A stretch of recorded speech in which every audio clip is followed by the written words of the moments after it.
Today, I'm visiting one of the great castles of England, Rockingham Castle in Northamptonshire. It was built over 900 years ago, and throughout its history, it has transformed from a military stronghold and symbol of royal power to a domestic country house and intimate family home. Join me as I explore Montague family connections, literary and artistic inspirations, plus I'll be lending a helping hand with some of the daily tasks which are all too familiar to me living at Mapperton.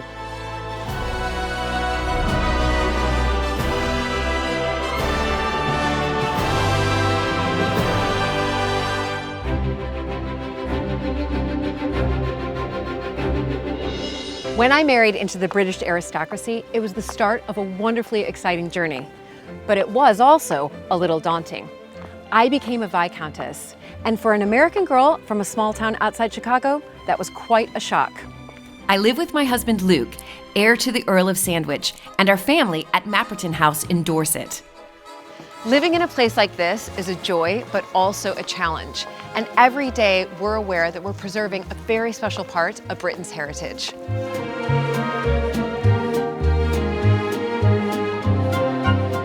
Mapperton has opened up an extraordinary new world for me, and I can't wait to share it with you all.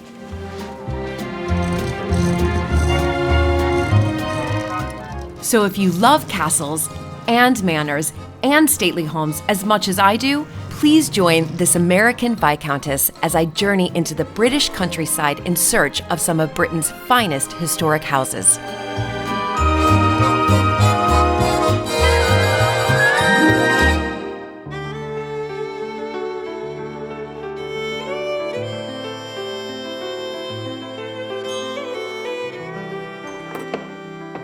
Hi, Julie. Very lovely to see you. Nice to see you. Come in, come in. Thank you so much. Coat?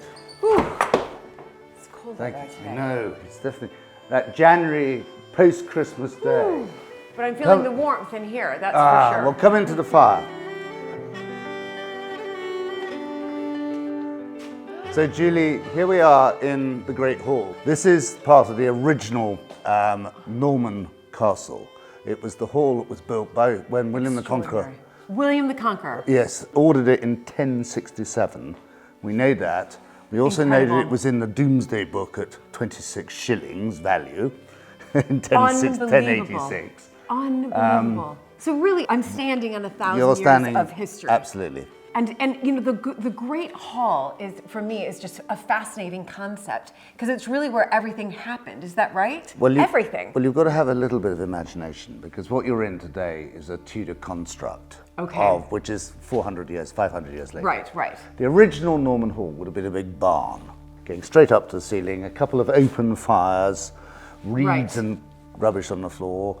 The king would have been living at the far end, and everyone else and dogs, and don't ask me where they went to the loo, because the smell and the feel, you've got to be sort of, it's very difficult today, it would have been quite sort of earthy. Right. It would have been twice the size. For 500 years, from the Norman conquest to the Tudor period, Rockingham was a royal castle. During this time, successive kings and queens of England visited, with some adapting the castle to their own needs and tastes. Edward I did the first makeover. This is 1260s, and he put in central heating. No, he put in the fireplace. He put in the fireplace. And he put in the windows. Okay. And he built, up there would have been the minstrel's gallery. Right. And above it, he built a chamber for his queen, who didn't like slumming it with the troops. Right, incredible. So you've got a lot of sort of medieval. The difficulty is you have to imagine it here, because so much has been replaced by what other generations have done. Right. And so my family came here in sort of 1540 and finished doing the reconstruction, because the date is 1579 on the beam. So your family arrived here Tudor period? Tudor period. Tudor period. So your family's been here since, well, what, 450 years? So incredible. Shall we go through to the library and have a coffee? Yeah, I would love that. But I have just spotted Rather, I mean, this is quite a beautiful portrait of Elizabeth I. I assume it's her, yes? Yes, it Am I is. right? Yes. It's painted by Gower, and it's quite a young portrait. I think probably painted when she's probably 20, 25, 30. Right. Because she doesn't look not like those later ones where she was very much an icon and heavily very fierce made looking. up. Yeah, exactly. But did she ever visit Rockingham? No, but she stayed locally, and she had lots of. One of the extraordinary things about this part of the world, it was very, very rich, particularly Tudor houses and wealth, because a lot of her closest advisors lived close by. So there's William Cecil, who was at Burley, which is only 15 miles away. You have Apthorpe, which was another palace. Fotheringhay, which is where Mary Queen of Scots was executed. That's 15 miles away, but there's nothing there. It's just a mound, very fine church. Right. You have Kirby Hall, which is literally 4 miles away, which is semi-ruined, but was Christopher Hatton's house. It was fantastic. My goodness. Oh my goodness. You know, we are so rich in big houses, big estates, but it's all of that, a lot of it is around that Tudor period. Is around that Tudor period. I know when I was driving here, there were so many brown signs telling me to go to visit this hall and this house. Yeah. But it's really rich with historic houses around here. You could just castle hop all day long. You could. Well, I should have said, of course, the Montague connection at Boughton.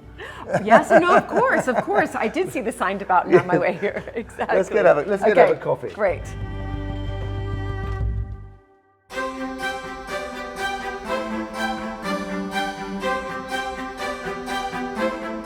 But Julie, actually, this is part of the joy of Rockingham, is that it's been mucked about with over the years as each generation has adapted it to its own use. You've just walked out of the medieval hall. Yes. You're now into a Victorian, rather heavy, but Victorian staircase to take access to the first floor. A corridor that was added on to the Tudor wing so that you didn't have to go from room to room, that you had a bit of privacy. And then you go back into the Tudor house. So I'm going from medieval, Victorian, which is 1850. Right. To back to 1560. To Tudor here. Yeah. Incredible. And then you're into a room which was 2 rooms, being turned into 1 room by the Victorians as a library. Right. And then redecorated in Georgian style, so 1760, by the Edwardians, which is so it's all a bit bogus, really. So the Edwardians came in here, redecorated it, but Georgian style. Georgian style. Well, it was very interesting. There was a sort of reaction, as you get with every generation, that sometimes you like what went prior, sometimes you don't. When I came here as a child, anything that was Victorian was despised. It was disgusting. It was grotesque. It was over the top. Nowadays, actually, it's much more fashionable. Yes, People yes, quite no, like it is. It is Victorian stuff. It is. Come and sit down and brilliant. have a seat warm by the fire. Fantastic. And I was just, as walking in, I was looking at all your wonderful photographs of your family. So, how long have you been here? We moved here in '99. My father, having inherited in 1967, and I came here when I was 10 in 1971. Okay. So that's when we moved in, when Michael, my great uncle, handed over and moved down to your neck of the woods, down to Dorset. Yes, so this is what I'm obviously fascinated about as well coming here, is the Montague connection here. Yes. So it's your, Michael Seymour, who lived here at Rockingham Castle, married Alberta Sturgis's, who became the 9th Countess of Sandwich, an American like me, her daughter Faith. So Michael married Faith. Absolutely. They moved here in 1948. Michael had inherited the castle through the female line. We're not very good at male heirs in this family. And we also, so the female is a very important person. Brilliant. So I think it's been through the female line in my family about 4 times. Fantastic. And Michael inherited from his great uncle, who was the last Watson, and he was 16 when he inherited, because his father died within 3 months of the old vicar dying, and they had double death duties, and it was a great thing. You must know. Of course, I know. If you think after the First World War, so many estates were broken up. The young heirs had been killed on the Western Front. Yes. And everything was done. And Michael was determined to keep the house together. And he went off to the Navy, following the family tradition. And age 16. he was at Dartmouth at the time, but age 16 suddenly inherited this great shock, and they let it. This is the love to an American to pay the death duties. You're kidding me. Yep. So from 1925 through to 1932 or 33, an American family called the Emanuels, and they let it out. And he came and lived here with his family. That was quite clever of Michael. Very clever. For 7 years. For the American to come here, something had to be put in. One of them was baths. Yeah, I was about to say. Many more baths. And the other thing was central heating. And I think actually the downstairs loos were added. Right. So there was quite a bit of work done to make it comfortable for this American family. That's incredible. So that American family then helped pay those double death duties. Absolutely. And then Michael was able to keep it in the family because so many homes were lost after the First World War. Very much so many homes. He was fascinated in running the estate and making sure it all worked, and get right from the moment that he had inherited as a young man, although he had a career elsewhere. So then he married Faith, what I think I've read is 1947. Yes. And then they came here and lived here. And I mean, I'm doing my dissertation for my master's on Alberta Sturgis because she was an American like me. So Faith, of course, is then half American. So Michael did marry a, half American. It was very important. It was an enormously important source of revenue for these old tired estates to find some wealthy, exactly, energetic, dynamic American. Exactly. But then they didn't have children. So what I've read is that they experienced quite they had huge trauma. Yeah. Huge trauma. Faith had been married before. Yes. And had lovely Gemma, who Michael adopted as his daughter. Yes. And then Michael and Faith tried to have children, and they had one, Francis, who lived for 3 months, and then two that were stillborn. And what is rather ironic is that Faith was rhesus negative, which is that issue where your blood cells attack, you as the mother's blood cells attack the baby's blood cells, and it all. And my wife is rhesus negative, but nowadays all you do is you take a jab. You take a jab, right? And it's not a problem. Right. When we were born, you had a full blood transfusion. And so poor Michael, who desperately was, to him, line was so important. In 1967, Sir Michael Cum Seymour passed the castle and estate to his nephew, James's father, Commander Michael Saunders.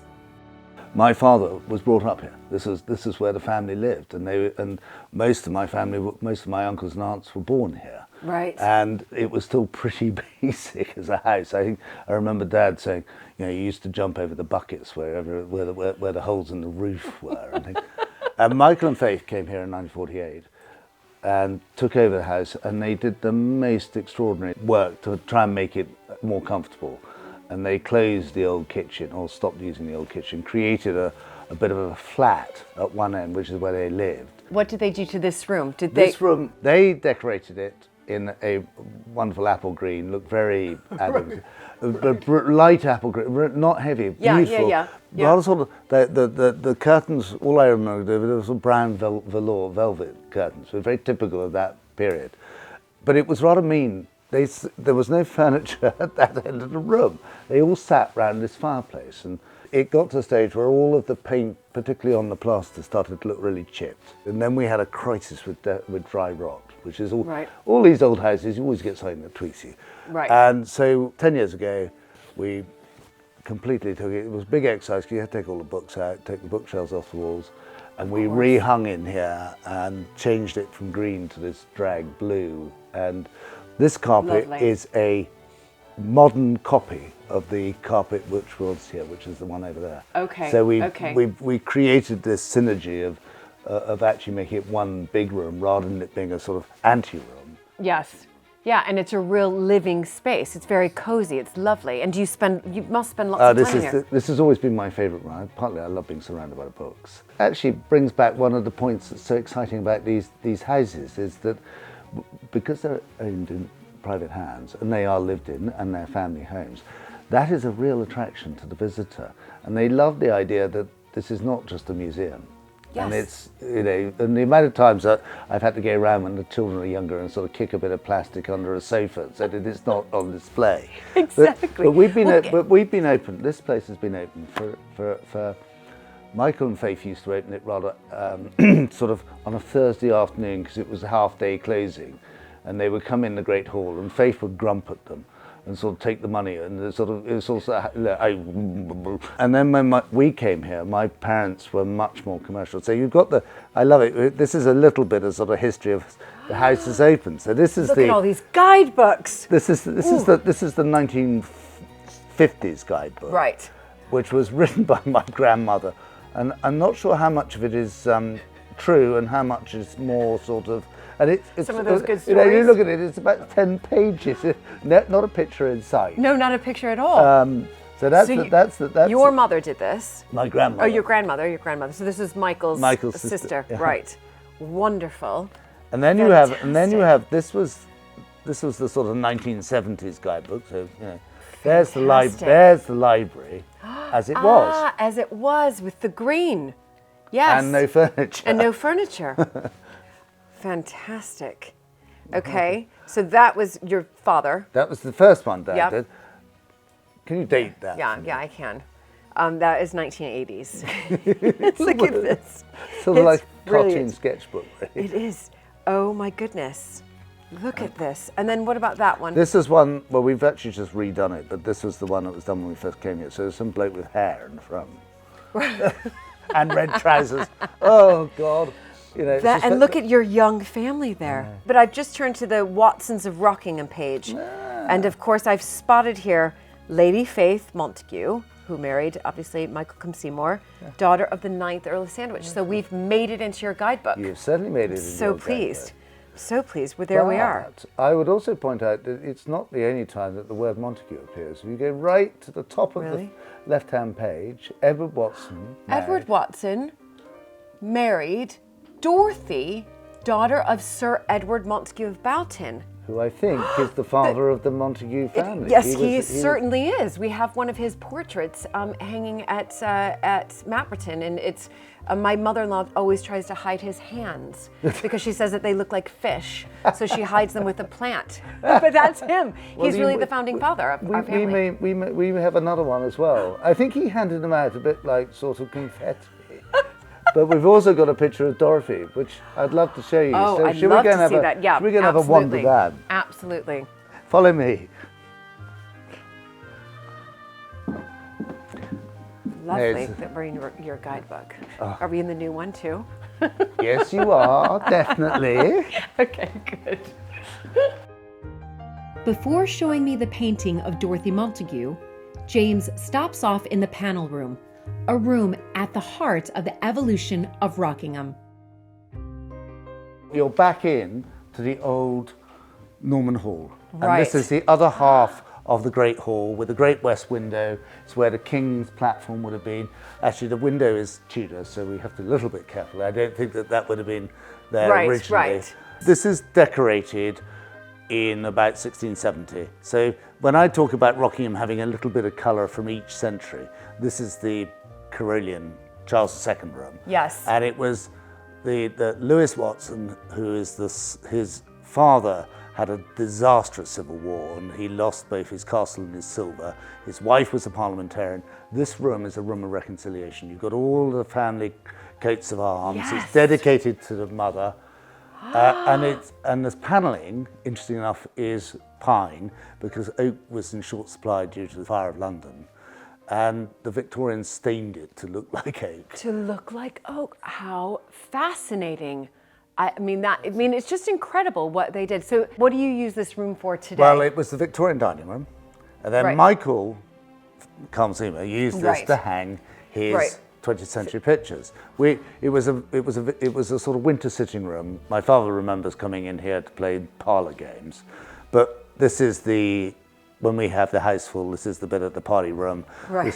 You've got the backgammon table here, and it's the only sprung floor, so this is where the dancing happens. So it's the only sprung. And you sit there slightly terrified that things are going on, and something might get broken. But I wanted to show you this. This is the most lovely portrait of Michael. captures him by Maggie Hamlin. And he was a great, great personal friend of Maggie's. He really encouraged her to get going. And they knew each other intimately.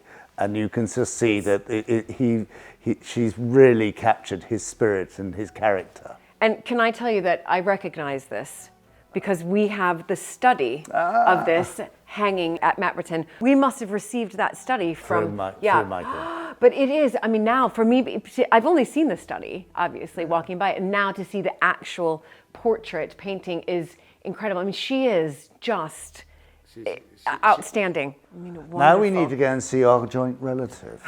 Exactly. Yeah, we are cousins, is that right? We are. And here, I happen to know, having been to Boughton, this is Sir Edward Montague in his finery as Chief Justice of the Pleas.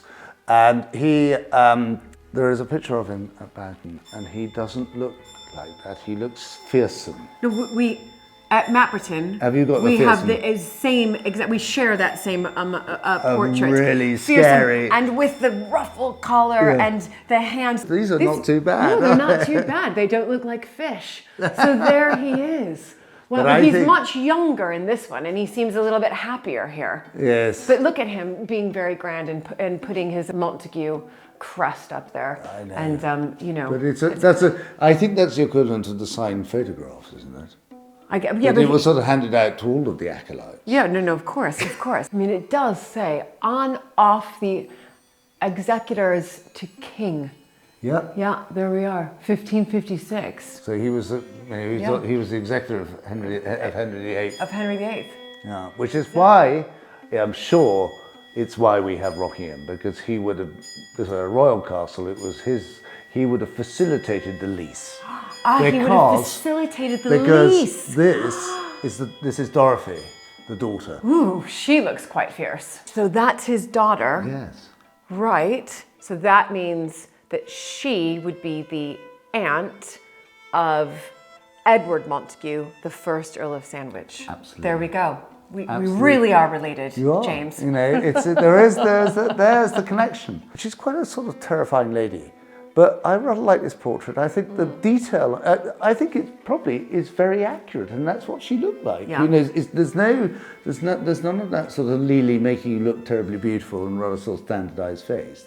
That is what she looked like, and I love the detail of the bodice. And do you know what's extraordinary though? You know, I came here thinking, oh yes, there's this Montague connection with faith, and this is brilliant. But I had no idea at all of this other female connection. Right here. Shall we go and see? There are a few more relatives, as I refer to them, the portraits in the gallery. Absolutely. Let's go upstairs.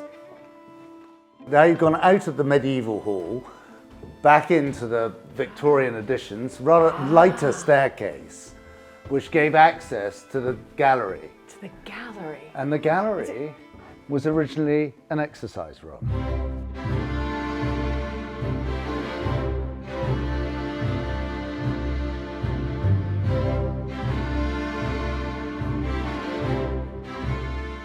A Tudor house always had a gallery, and the gallery was there for people to exercise during the cold. You would come up here and you would walk up and you would perambulate up and down. Really? And it was originally a third as long, and then after the Civil War, when they rebuilt the castle after the Civil War, it was only built to 2/3 length, and then it would have been used by the Georgians to hang, which is all these big portraits. Yes. The sort of portraits. Yet another. So it became a gallery. A gallery, as you and I would know. Yes. And then the Victorians turned it into a sitting room. In a sense, it encapsulates the sort of the story I keep on talking about Rockingham. Everything changes, and different people use it in different ways. And today is probably the room we use least, because it's the most difficult room to use, if only because of the weight of the floor.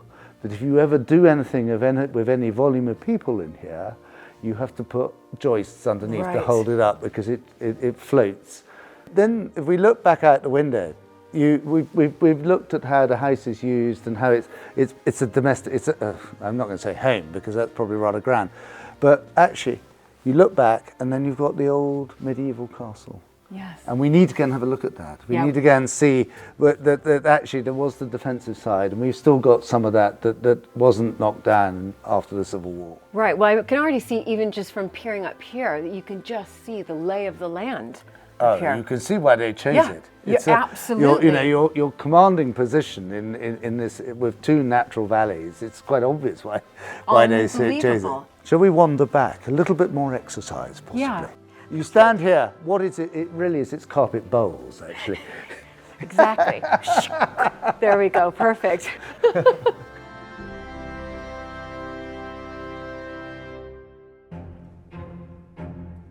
When you come to Rockingham, this is it's a castle. It looks like a castle. It Yes. feels like a Yes. castle.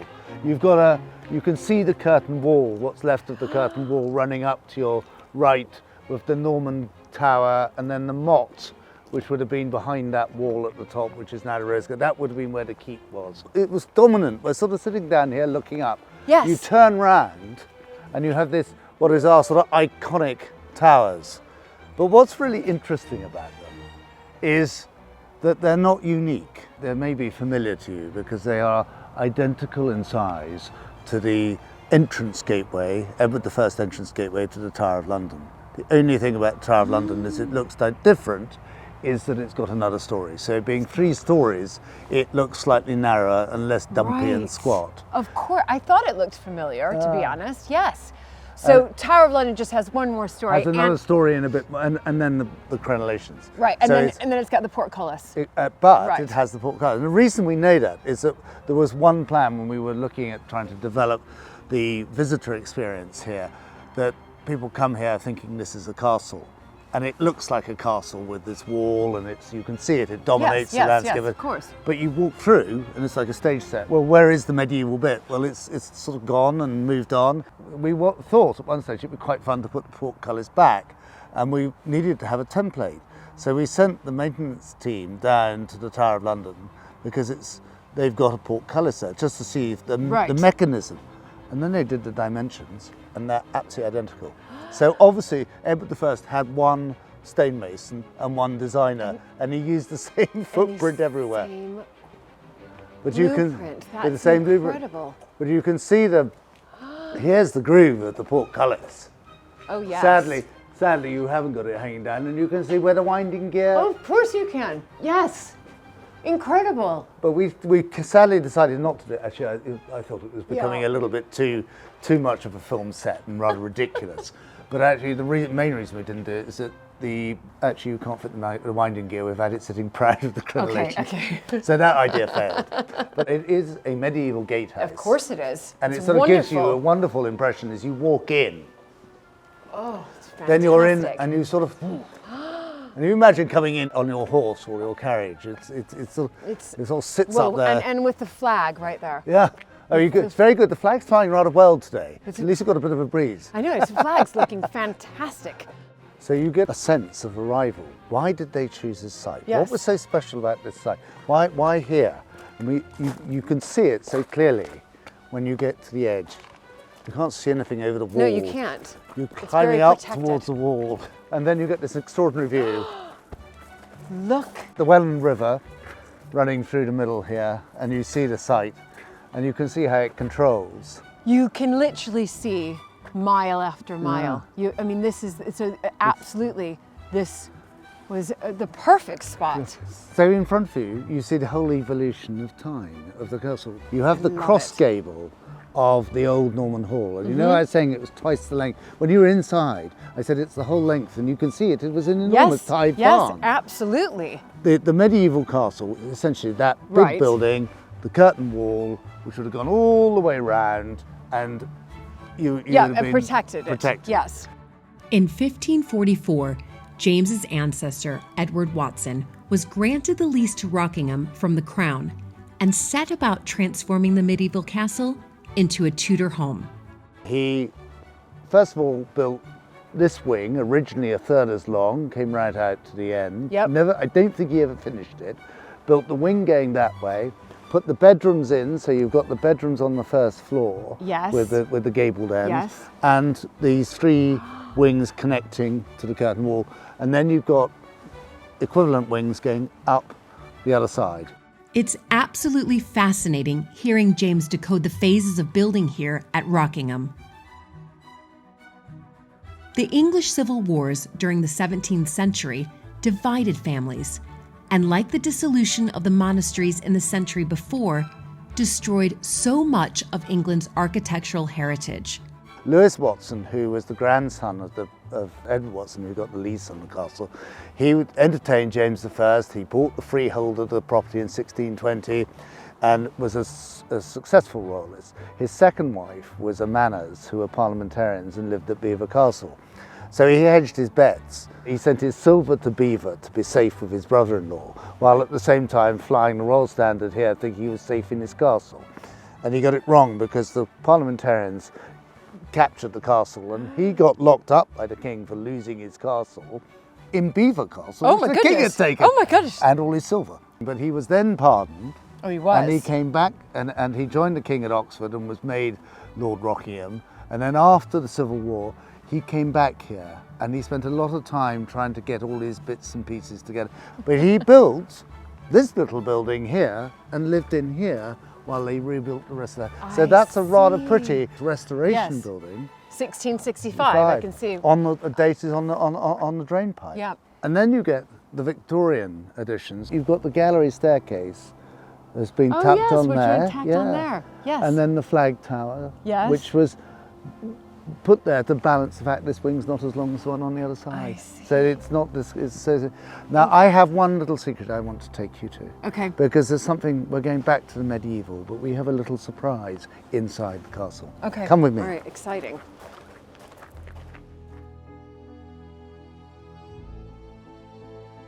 This is a house with all sorts of different bits and different quirks. Well, there's and a lot different... of doors. That's why I'm getting confused. Oh my God! You get completely confused. So you come in, and so we're now getting into the service wing by turning left, and here you have you've got the colour scheme. You're still in the old hall. That's the butler's pantry. The bell pools. Oh, I love those. Brilliant. They're all a bit broken, I'm afraid. Tower bedroom, tower dressing, tower bed. I love it. And then you go out of the old hall. There's the wall. So this is That the is wall. That's the wall. So how thick it is. Oh my goodness. So you're out now. You're going into that first gable. Those. Yes, yes. And you have All making sense. the housekeeper's room, the kitchen. You're in the service part of the house. Yes. But we're going back to the medieval. Oh my goodness. A cobbled street No. leading up to what would have been the keep. So here's the I curtain. just feel like I'm actually like on a set of like of a medieval feature film or something. And this is where the service wings. So you would have had your brew house. You would have had your we walk through stores. it? Of course you can. Yeah, can I walk on this? You can walk on these So things. this, it was just where all the storerooms were. Well, yes. it was there's the kitchen, which I just showed you. That's the ready-use larder store. There would have been brew house, woodshed, bakery. The bakery is in here.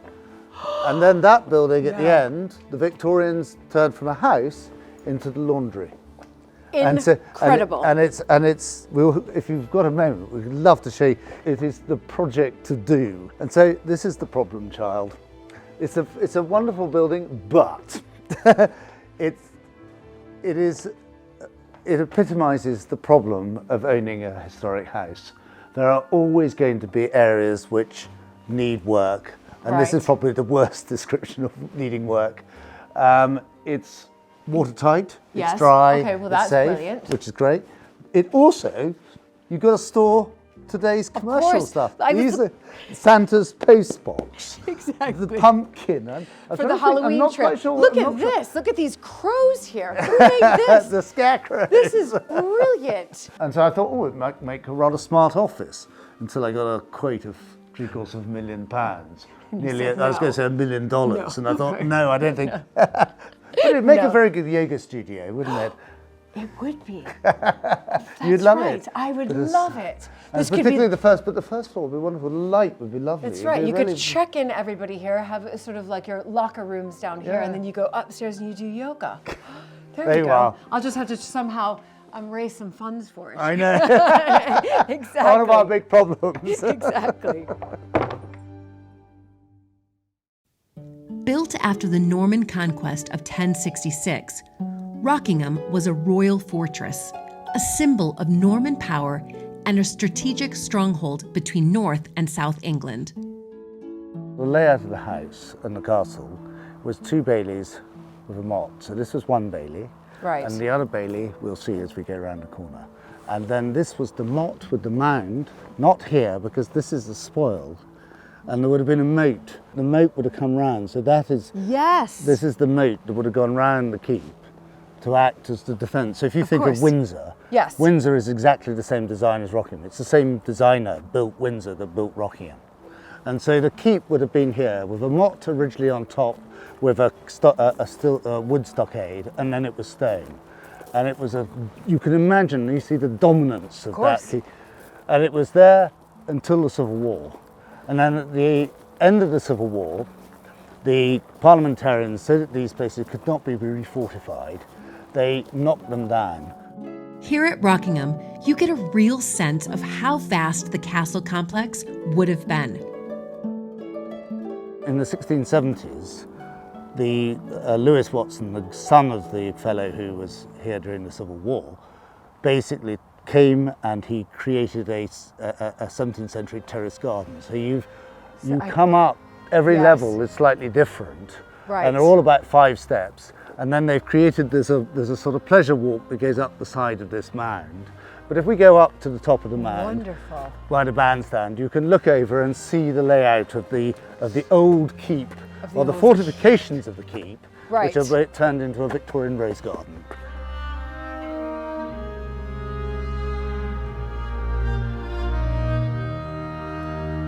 This is wonderful. Lizzie and I created the garden around the outside because there was nothing. There was a couple of very narrow beds and a couple of big Victorian cherries which fell over. How clever. It's actually really, really clever. This is not what I was expecting when you said come visit the rose garden. I know. I mean, I know they're not out right now, but I was not expecting this.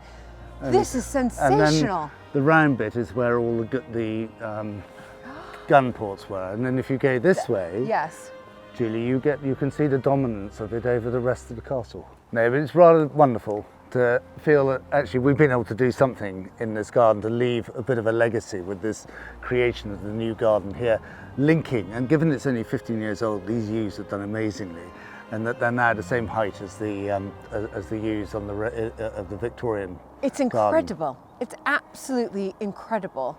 And I like what you said. It's just, it's always adding on, every generation, adding on to what is already there, but putting your mark on it. Leaving a little bit. Yeah, leaving a little bit. I will definitely have to come back here in June. Do you think? The end of June, the best weekend, the end of June, beginning of July, is when the roses suddenly come out. We're not a rhododendron azalea garden, we're limestone, but roses love this place. But roses, it's all about the rose here. I love it. There's a long list of tasks that need to be done every day at Rockingham Castle. I'm meeting up with caretaker Pete Smith to lend a hand. Morning. Hello. I'm ready. Good. You ready for it all? I'm Let's do it. I'm so excited. Let's do it. Okay. Which so way? To the right. Pete lives on site here at Rockingham, tending to the fabric of the building and making sure everything is shipshape each day. Okay, there you go. All right. You're in. There's a lot of keys and they're heavy as well. Yeah. And you carry them around all day. All day, just in case we need a key. All right, what's the plan? So, head down this way. Yep. We'll do the fire. Check the fire, make sure it's still lit. Put a log on it. Yeah. Then through to the panel room, naval lobby, library, stone passage. How many steps are we going to do? Around about 20,000 today. Great. Just in the castle, we're going to do Just in the 20,000. castle. Yeah, just in the castle. So You if don't have to leave the castle to get your No, no. daily amounts No, in. up and downstairs. Incredible. So the first task is to stoke the fire in the Great Hall, and there's quite an art to it. It's warmer in here. A lot warmer. A lot warmer. Fire goes 24/7. The fire goes 24/7. It does in the winter months, yeah. Oh my goodness. We'll go for a smaller log first. Okay. So if you pick up the front one, Okay. Oh, And I then- like this little gate here. that goes like that. That Please goes watch like it. this. Yeah, so it's leaning up. Oh yeah, okay. If you do it the other way, it smokes. Oh, yeah, no, we don't. I Yeah. know about that. We don't want that. Yeah, we don't want smoke. No, okay, so, all That's right. it. Like a little bit more or here? That's it. That's good. Is that really? Mm. Yeah, that's it. Okay, okay. Bang on that. And you're just going to do this throughout the day? Every time we walk past, if it's burnt down, we'll put another log on. Incredible. So this And we'll just bring some stays more on. logs in later on. Right. That is brilliant. Okay. Fantastic. All right, that's done. Okay, so as we're walking around, we'll check all the lights. Yeah, I know all about light bulbs, Yeah, Pete. make sure no bulbs are blown. Yeah, but every day you must find one. Every time we've got to walk around with your head up. Don't walk around with your head down. All right, Okay. so we can take this one off the list. This one's off the list. Great Hall ticked. Done. All right. Whoa, this is dark. Yeah, Whoa, this is really dark. just on the Okay. right-hand side. On the right-hand side, which there's like a lot here. Yeah, the bottom one. Bottom. We'll go for the bottom one. It's like, there's, And then okay. the next one. And the next one? And the next and the next one. So And the next remember, one? we've got to check all the bulbs. All good? Yeah, I think it's all good. All right. What about shutters? 2 bolts. Yeah. Just the 2 bolts up. 2 bolts up. Yeah. Okay. Whoop, Oh, it came not out. right out. Let's put that slightly in and just turn it. Never gonna be invited back. Okay. Up, Okay. turn, drop Okay. it down. And folds. Yeah. Which way? Like It that. folds in. Yeah. Yeah. And then it fits in. We have And these fold as again. well. Fold again. And then it goes into that. And then it goes into that. I love these. Fold it again. So fun. I'm sure you're much. I know that you're super fast at this. I know I'm taking my No, time, it's but all right. I just don't want to break anything. Tick off the list. Tick off. Next bulbs room. So next is the library. All 4 lights on. All 4 lights. Yeah, all okay. 4. 1, 2, 3, 4. It's interesting. Press the button. Yeah. So you've got button ones. We don't have. I like the button Yeah, style. security. I really like the button style. Wish we So had because that. we've not got visitors today, Yep. we can leave the blinds down. We can leave the 'cause blinds it stops down. the sun coming in and fading the furniture. Exactly. There you go. Right. Some have got buttons, some haven't. Some haven't. Yeah. Yeah. All right. And then your last one, And I'm checking bulbs. What about those bulbs there? they're non-usable. Oh, they're decorative. Yeah. Brilliant. Right. Bulb. Bulbs. All bulbs are doing. Stone passageway next. What were So there? before we 13? go then, Julie, what we need to do, conserve electricity. Oh. We need to turn some lights off. Oh, you all do? off. All Yeah. off, 'cause now Unless you've we've got opened the windows. visitors. Yep. Yeah. Great. Again, checking the bulbs. Yeah. Oh, yeah. I forgot about that. Yeah. Thank you Make sure all the bulbs are on. for the reminder. And then More of a this. bolt at the bottom. Yeah. Pull that up. Turn it. Button. Yeah. Push. Okay. Go. Okay. You got it. That one's a hard one, obviously. Then fold. Okay. This one. And here we go. This is all very familiar, but takes quite a while. I think it even beats how long it takes to draw all the curtains at Mapperton each morning. Check bulbs. Check bulbs. Did I check bulbs in there? Yeah. Just checking those. Yep, all look good. Yeah. Okay. You know, I wanted one to be. I know. I know. They're up. You've Come done tomorrow such a, and about 5 or 6 will be done out. such a great job. Done such great. Okay. Okay. Here we go. Shutters. Yeah, shutters again. Okay. How long have you been here at Rockingham? 4 years and 4 days. Oh, it's quite lucky. Yeah. 4 years and 4 days. Yeah, yeah. All right. And before that, Before that, I was in the army. I was in the Household Cavalry, no. Blues and Royals. What? Yeah. Oh my goodness. So how many years were you doing that? I joined in 1976 and I left in 1992. That is a long time. So can I just ask, did you have to wear the, It's helmet yeah, and plume the plume? and cuirasses And you or did- breastplates, people Right. call them. Did riding school. Riding school's good experience. Garter service at Windsor. Yes. Escorting from Incredible. Victoria Station to Buckingham Palace. How many times have you been sort of inside Buckingham Palace, as in the gates? Oh, inside the gates? Yeah, Too many times, I can't remember. right. Too many times you can't Yeah, remember. yeah. That's incredible. What I need to do is go upstairs now and raise the flag. Okay, here we go. So, through the door, put the light Ah. on. Light on the left-hand side. More steps, though. More steps. More steps. So we're at the moment, we're Yeah, on what are we? 1,929. Okay, I'd really like to get to, we're going to get to that 2,000. 2,000? 2,000. Oh, easily get to 2,000. Easily, but this has been quick, and we've already Yeah. done 2,000. Yeah. Okay. You've only got another 18,000 to go. Exactly. I just got to stick with you all day long, and I'll get there. So we've got 56 steps to do. Here here we are. This is halfway. What? Well, 2/3. We're gonna So go. we've got the gym. Now we're going further up. Oh my goodness. Okay. All right, here we go. No wonder you're in such great shape, Pete. Keep going. We're hanging the flag. This is the flag. This is the ladder we're going up to hang I the love flag. it. Okay. So- do you have a fear of heights? No. Okay, that's good. Have you? No, I don't have a fear of heights. I have a fear of cows. Do you have a fear of cows? No. Why a cow? No, I just. The only good thing about that, there's not many cows up here. I know. I haven't. So we'll be all right going up there. I know. So I'm fine with So you'll be heights, fine. not with cows. Unless there's a cow up there. But I don't think there is. Unless you knew about my fear and you stuck Yeah, one up put there. one up there. Right, I'm I'll come in. up now. And there's no cow. There's no cow, that's good. Just a height. No, I don't have a fear of heights, luckily. I love this. This is incredible. Right, Okay, I've never. never raised a flag? Never. No, never. Do not let go of the ends. Okay. If we let go of the ends, you know what we've got to do? No. Shimmy up the flagpole to get the Okay. rope. Oh my God. Okay. Or we could lower it down. What we And need what to is- do, By the way, what is this flag? this is the griffin, This is the the griffin. family griffin. The family griffin. What we've got to make sure is it's the right way up. Oh. We don't want the griffin upside down. Have you done that before? Yeah. And put the Union Jack up wrong way as well. Okay. Being ex-military, that didn't go down well. Okay. The griffin. So there's the griffin. Okay. That's the top one. So we unhook them. Okay. I'm going to keep hold. I'll keep hold. Okay, I'll keep You keep hold. hold of I'm holding So, this. Yeah. That wants to hook through there. Okay. Hook through here. Yeah. Okay, yeah, That's hooked. Hold it. Okay, so we can pull. So now I'm going to pull. You're going to pull until we get the bottom rope. So Okay. keep pulling. Go on, go on, go on. Keep going, keep I going. love keep going. this. This is amazing. All right. Hold it there. Uh-huh. Yeah, through that one. Okay. Okay, got it? Yep, got it. I'll hold that. I'll swap you again Okay, pull. and pull. Oh my gosh, this is so Keep much going. fun. Till we get to the top. Oh my gosh, this is so much fun. This is amazing. Okay. Well, Pete, I think it looks pretty darn amazing. What do you Yeah, think? it's pretty good.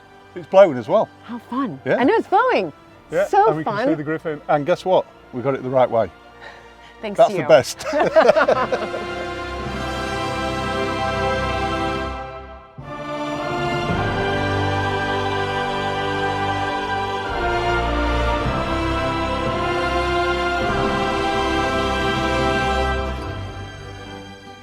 To celebrate the 950th anniversary of the founding of Rockingham, there are a series of events and festivities planned.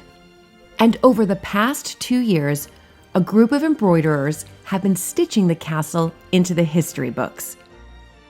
Taking inspiration from the world-famous Bayeux tapestry, which illustrated the Battle of Hastings, the Rockingham panel tells its own story. Hello. Hello. I was told I might find all of you here. Oh my goodness. This is the place. This is where So it's all happening. This is where it This is happens. incredible. So we started in October 2019, and we're just in the last few stitches Oh now. my goodness, really. this is brilliant. You know, what's so wonderful is that, of course, embroidery, when you visit historic houses and, of course, Rockingham Castle, there's embroidery everywhere. Everywhere you look, there's embroidery. It was such a wonderful sort of pastime. It is. And it's wonderful that you're, bringing it up to the 21st century. Absolutely. And this really is, even though it has William the Conqueror ordering Rockingham Yes. to be built, right down here we have 2021, which is when it was due to be finished, but COVID obviously has delayed it, with a COVID symbol and a little mask, and it's going to be ready this year. This is brilliant. So who came up with that clever design? Our wonderful Gail, clever that artist. that is very, very clever. So you have William the Conqueror, obviously. He Is that is, right? Yes. This is his crowning, Okay. his coronation.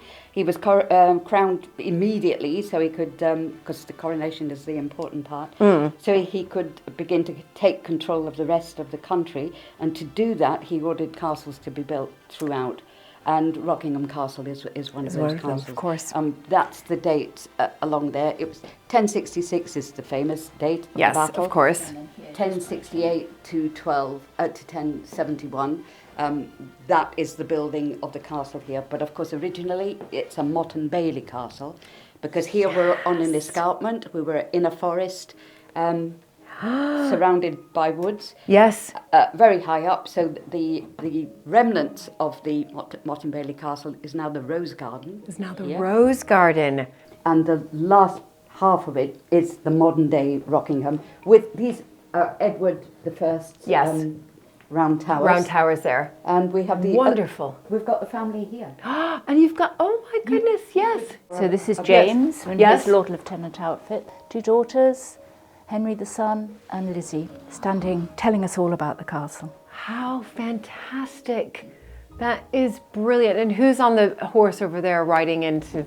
That is from the Bayeux, so we've linked it. Yes. We put the traditional Yep. horse there in the modern part to link the panel together. Fantastic, with the flag, riding with the flag, which I've just hung. So yeah, it was wonderful. It was absolutely, it was breathtaking. How brilliant. Can I just ask, what kind of stitching is this here? Because It's called the Bayeux stitch, but it's couching. it's called, And okay. so you lay down threads Right. like this, and then you have to go over the top at right angles. I see. And just hold them down with a little stitch. And- So I'm just doing narrow pieces, but this piece will have been worked like that. So Exactly. you lay down the threads and then you go over the top in the I opposite 90-degree see. angle and hold it down with little stitches. And the Bayeux was all Done like that. all done like This is that. French knots, Yes. which would not have been on the Bayeux. Right. But it gives it it gives it the texture. depth, Exactly. very tactile. But that looks complicated as well. It is. Yes. Yes. So I did the French knots, and I did those specifically because this is how a motte was built. A layer of stones, a layer of dirt. I should have counted how many knots. Yeah, I know. I would love to know how many I did. It took, I don't know how many days. Several. So you do let people give a stitch, is that right? We do. If you Would ask you like a nicely. go? Can I please do just one stitch? And I promise not to mess it up. It's just a stitch. We That's have all. a thread ready for you to Oh, you go do? here. Okay. Now I used to stitch when I was younger, but it was a long time ago. We're just putting little yellow dots to look like flowers. So Okay. if you want to put some somewhere, So I could just do one. you just do one. Just do one, everybody. Just do one, everybody. So I'll just go through here. Okay. And then I see, so you've got to go all the way under there. Find it. There you are. I might do a bigger one. Yeah, go on. Do another. Next stitch. Okay. Be brave. Okay, there we go. Oh, I'll go right here. Okay, yeah, I'll do a much bigger one. That was just a little speck. Now be careful, you might have to go home and start your own. I know. Well, that's what I'm thinking. I'm thinking, what can we do for Mapperton? Mapperton was in the Doomsday Book, so I could do. You with could? this- I could, you you know, could. start from there. There we are. Yeah, that is You just bring lovely. the needle back up somewhere and then be ready for. The next one. Sure. Here we go. That's lovely. Thank Okay. Thank you very you. much. Thank you. Thank you so much Our for pleasure. letting Thank me you. be a part of the 950th anniversary of Rockingham. What an exquisite historical record. And I'm so thrilled to see a traditional craft continuing here at the castle.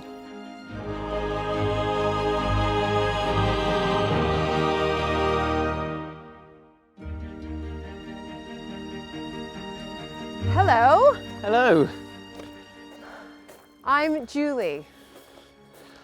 my name's Dean. I'm Hi, head gardener. Dean. Head gardener? Wow, amazing. I'm Lovely to honored meet you. to meet you. Anytime I meet a head gardener, I'm like, oh my gosh, you guys are absolutely incredible. No, won't go that far. So wow, so this is, here we are in the Rose Garden, which Yes. my understanding is this is where the keep used to be. Is that It right? is, yes. And if you look at the design of the garden, it's actually designed to look like a keep still, with the U being the different entrances. And we also have box-shaped U on the outside, which are the soldiers marching back to the keep. So we've tried to keep that so it's in keeping with what its original purpose. So this is the rose, these are all roses here, yes. They are. It's a traditional formal rose garden, which is not as common as it used to be, really. So. And so But tell yeah. me what you're doing now. And are these, can I ask, because I know a tiny bit about roses, are they new roses or old roses or a mixture? They're a mixture. They're a mixture. They are old style hybrid tea roses, which we Right. don't really use that term anymore, but these are the taller, larger flowering varieties. So, Right. Yeah, there is a Brilliant. mixture of all different things. So I suspect it just must look absolutely spectacular. It does, And yes. Is it, what is it, end of June when they're in full bloom, Probably, would you say? yeah, probably a little bit early in that here because we are quite sheltered with the yew hedge all the way around. So we have quite a long season of roses. Right, So, well, yeah. that's brilliant. It's, and, my observations from talking to people that have come is that it's a very romantic garden. And obviously there's nothing more romantic than roses. And you know, when you're working in here, it's really nice because you do see couples and they're often taking pictures of each other with the roses and things like that. So it's lovely, sniffing the roses and all those sorts of things. That's so lovely. So that's really nice. And we've got obviously the fantastic views and everything. So Yeah, yeah, no, it's a romantic absolutely. type garden. Absolutely. Okay, so you've done a lot of planting right now. These are all new roses. No, not all of them are new. A lot of it, we're in rotation. So we're rotating a lot of the older roses Yeah. out. They've done their job and you know, it's time for them to have a rest as it Yes. were. And but we've got to plant lots of new roses, over 200, to get the garden back into where it needs to be. But the problem is that roses don't like being where roses were before. So rose replant disease is a real problem for a garden like this. And the old method, I mean, scientifically, we don't exactly know what causes it. Even now, with all the scientific discoveries we've had, we're still not exactly sure why roses fail. I mean, there's lots of pathogens and different things in the soil, but, and so, you know, there's various methods of getting over that. But the main method that people have been using for years and years is the one where they take out all the soil and then replace that all with fresh soil and take all the old soil away. And the problem with that is it's not only back-breaking, it's a lot of work and it's a lot of cost, but also it's not very ecologically sound either. And so what we're doing, and hopefully successfully, is doing a slightly different method, whereas we're planting them in recycled cardboard pots. So you're going to actually, you're going to put in the cardboard Yes. with it? Yeah, that's right. So it's... I've never heard, is this something new? No, it's not. It's not No. new. As anything in gardening, there's no such thing as a new idea. But mostly, it would be something I would recommend somebody to do if they were doing one in a border. Okay. But it's not very often you do 200 of them. But yeah, you're so gonna try it out. this is going to try it out. You're Yeah. gonna try it out. So the idea would be is this little self-contained environment. It's got compost in there, and its roots will grow, and the first year we'll take very good care of it and its roots will grow, and as the water penetrates into the cardboard, that will break down into the soil, and then the first tentative roots will go out into the old soil, and hopefully, because it's bigger and stronger by then and we've taken care of it, it will be able to withstand any attack just as the old roses do. Fantastic. But all the cardboard as well, it's recycled from things that we brought in the summer from the different packaging, so Brilliant. it's all good, and the compost we made here ourselves in the woods. So oh my gosh. all Okay, so good. yeah, so it's local and it's Yeah, it's well, that's it. recyclable. It's fantastic for the environment. All of that, right? Hopefully, yeah, and hopefully, I wouldn't say it was completely work-free, but I think it's a lot less work than digging them all out and replacing them Yes. anyway. But what we want to do is make a round hole, and so we can drop it straight in. Ah, So okay. yes, that's okay. why we've got. So what we've got here are spades that we normally use for digging post holes. Yes. So not your normal spade. No, not at all. And then what we've got to do is measure how big the pot is Yeah. against the spade, Yep. and then go for that height. So we'll move this line out the way. Okay. So if I do this one and drop her in, then you can have a go at the other one. Okay. So Wonderful. Okay. it's all part of the process. So what we want to do, we want the edge of the pot, that's quite good actually, we want the edge of the pot to be just The same above, height, yeah. Oh, just just above, above. because we don't want too much of that old soil to go into Yes. that. Okay. So, and then we just backfill. And then you backfill it. And basically, the other thing, there's no firming down, there's no Stomping on it. stomping on it, we're not going to move any roots. And That's basically, it. we're going to let the weather do the job for us. Yeah. So what will Brilliant. happen there is that the frost and the wind and all those things will go in and compact that soil, firm it back round the pot. Exactly. And then we've got a lovely growing environment. The only thing I would say is taking care of it is that you've got to remember until the cardboard breaks down, it's in a pot.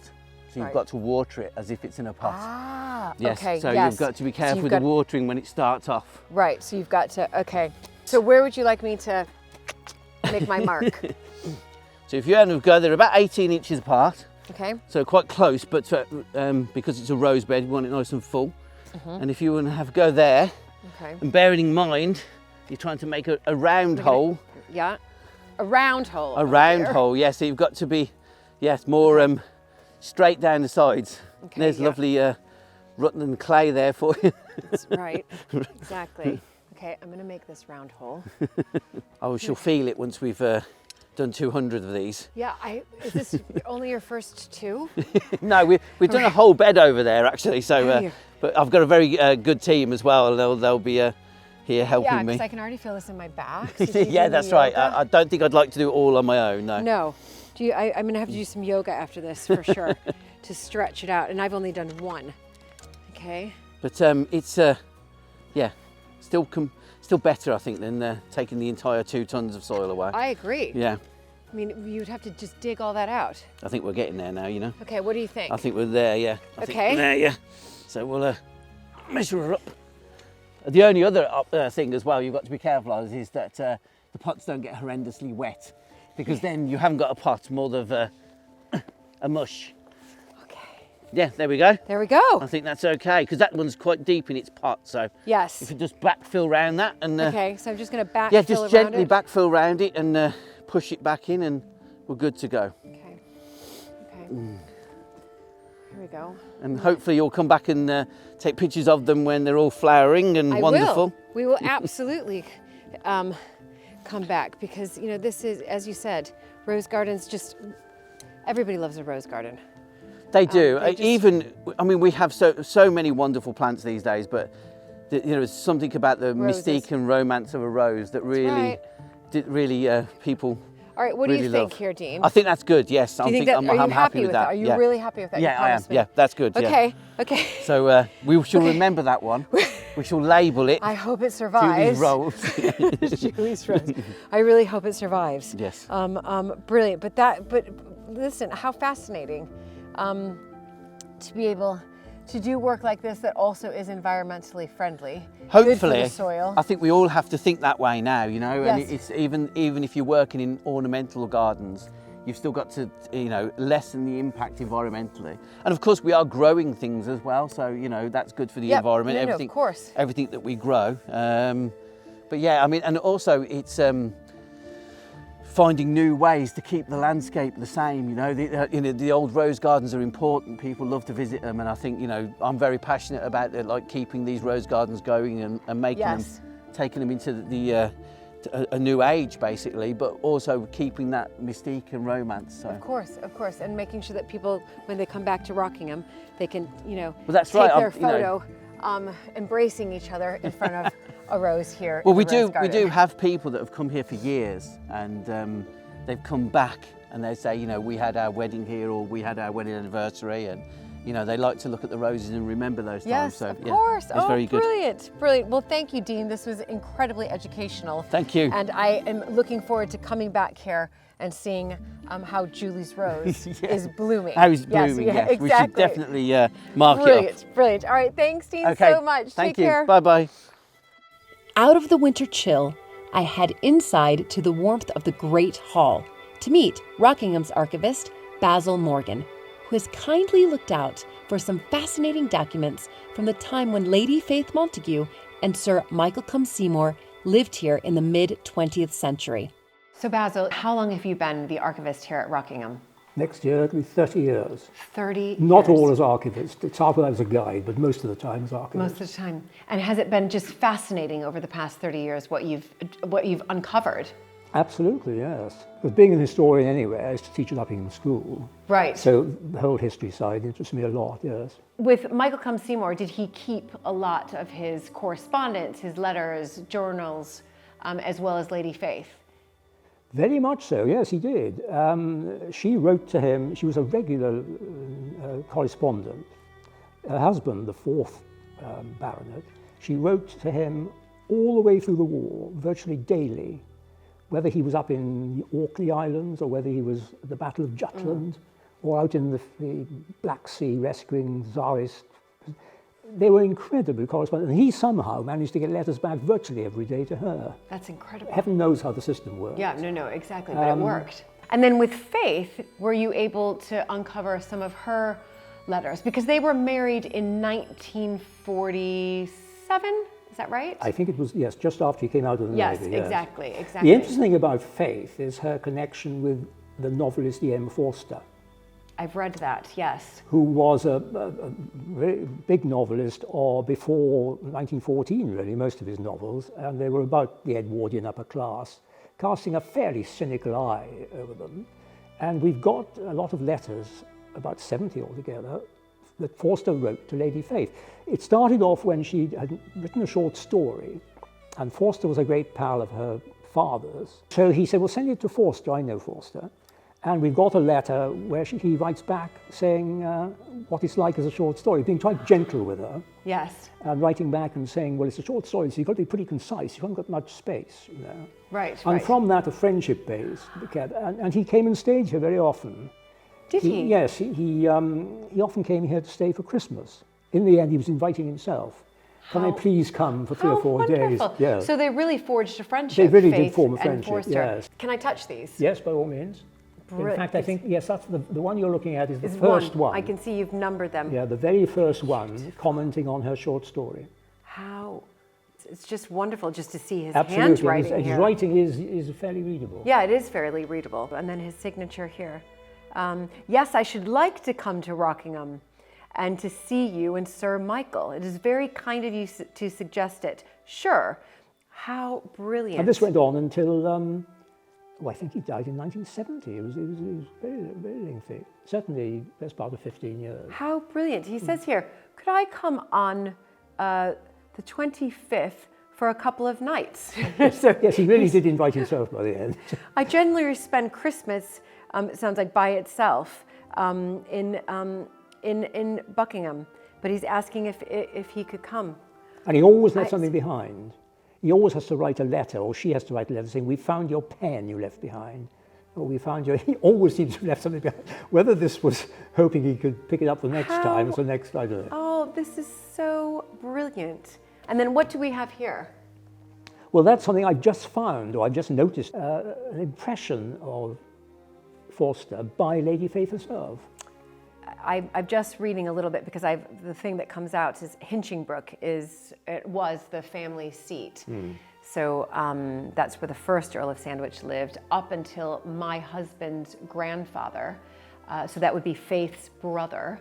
Sold it in he sold it in 1955 and then bought Mapperton, which is where we are now, another historic house in Dorset, in 1956. But Faith lived at Hinchingbrook, which is 15 minutes from here, I believe, really quite close. So anytime I read anything or spot anything with Hinchingbrook, I'm really, of course, interested. And I just, if you don't mind, if I could just read something that I've just spotted. Our family home, Hinchingbrook, was only 15 miles from Cambridge, where Forster, a fellow of King's College, Cambridge, had rooms and was now living.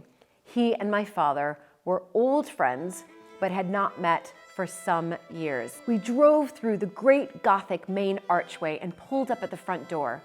During the war, Hinchingbrook was a hospital. And after the war, my brother, to whom the estate had been transferred, that would be Hinch, my husband's grandfather, found himself forced, partly for economic reasons and much to his regret, to sell the property. I'm gonna get quite emotional here. Anyway, because it's just, it's one of those things that it's the family home, and then you just found this and you read this. And in 1962, the Huntingdon County Council bought the house for a comprehensive school. But in December 1955, that's when he sold it, the great house was empty and deserted. Before entering the house, I took Forster onto the terrace where Charles I and Oliver Cromwell once fought as boys. We stood on the terrace steps and admired the great semicircular bow window, the royal arms and initials ER on it in honor of Queen Elizabeth's visit in 1564. We then wandered across the lawn to see the medieval nunnery, and from there into the main house. It was dark and lonely, but beautiful. Every room shuttered, and we looked at the furniture and pictures by electric light. Some of the furniture had been taken away, but most of the family portraits, the Hogarth, the Leleys, and the Van Dycks, still hung on the walls. Our tour took an hour, and Forrester had not said a word. Then he rounded on me explosively. To abandon it like that, to leave it empty, just to clear it out. What will happen to all its art treasures? He was desperately concerned. Houses are important, you know. A house gives security. It's an anchorage. And then she says, I was seeing a new Forrester. For a second, I had a glimpse of his real identity underneath. And late that night, I wrote in my diary, the shade of Mrs. Wilcox, Howard's End. To her family, it was only a house, but to her, it had been a spirit for which she sought a spiritual heir. I'm so glad you found this copy, because I will immediately have to send this to my father-in-law, who grew up at Hinchingbrook. So Hinch's son is my father-in-law, the 11th Earl of Sandwich, and he grew up in Hinchingbrook. And I think these few paragraphs here really do sum up how I think we feel as a family, the sadness around losing Hinchingbrook House. But anyway, Basil, I just want to thank you so much. This has, I think, made my day. Good. I'm actually, I'm going to be just thinking about this the rest of the day, but this I literally found that 10 minutes ago.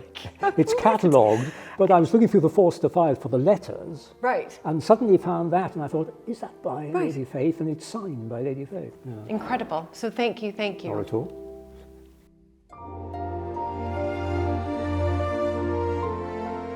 It's really hard for me to articulate the emotion that I felt today when I sat with Basil and we were looking through some of the letters that Forster had written to Faith. Of course, I have this huge interest in Faith and learning a little bit more about her because she was the daughter of Alberta Sturgis, the 9th Countess of Sandwich, who was an American like me and married into the Montague family. There was a whole range of emotions that overcame me when I started to read her memories of really the first time that she met Forster, and she brought him to an empty Hinchingbrook. Of course, that's my last name, Viscountess Hinchingbrook. And when I started to read really the sadness around that and the regret of having had to sell Hinchingbrook for economic reasons, and there was a real sadness that I felt, and I was overcome by emotion. But I'm so happy that Basil was actually able to find that. But for me, it was a sense of sadness and a sense of really remembrance of how these historic houses went through so much over the last century. Some survived and some were able to stay in the family, like Rockingham Castle, and some weren't, like Hinchingbrook. And they were either demolished or, like Hinchingbrook, made into a school. It was just wonderful to be able to read that account. It's believed there's been a church on this site at Rockingham since the 13th century. But after the destruction of the English Civil War, in 1650, it was rebuilt. And, just as with the castle itself, each generation has added to it since. There's something quite wonderful and really magical about coming into a church, but in particular this church. This is the parish church of Rockingham Castle, and it lies just beyond the castle walls. It was a lovely walk to come here, but I am here for a purpose, and that is to find the memorial that was made and created for Michael and Faith and their 3 young sons who didn't make it. So I'm here searching that out right now.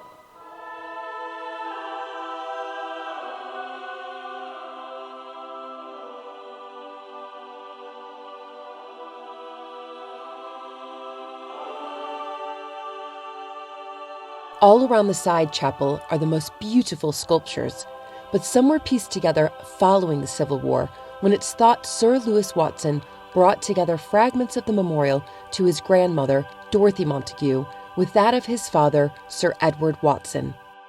Oh, here we go. Wow. There, right away. And here it reads, remember Michael Cum Seymour, 1909 to 1999, and his wife, Faith Montague, 1911 to 1983. There are 3 baby boys.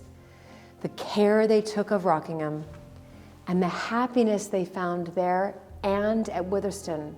Now, Witherston is a part of Mapperton, so there still is land that we have that is part of Mapperton Estate that is called Witherston. And the people who live at Witherston now, at the house that Michael and Faith were at, are friends of ours, and the many friends whose lives they touched.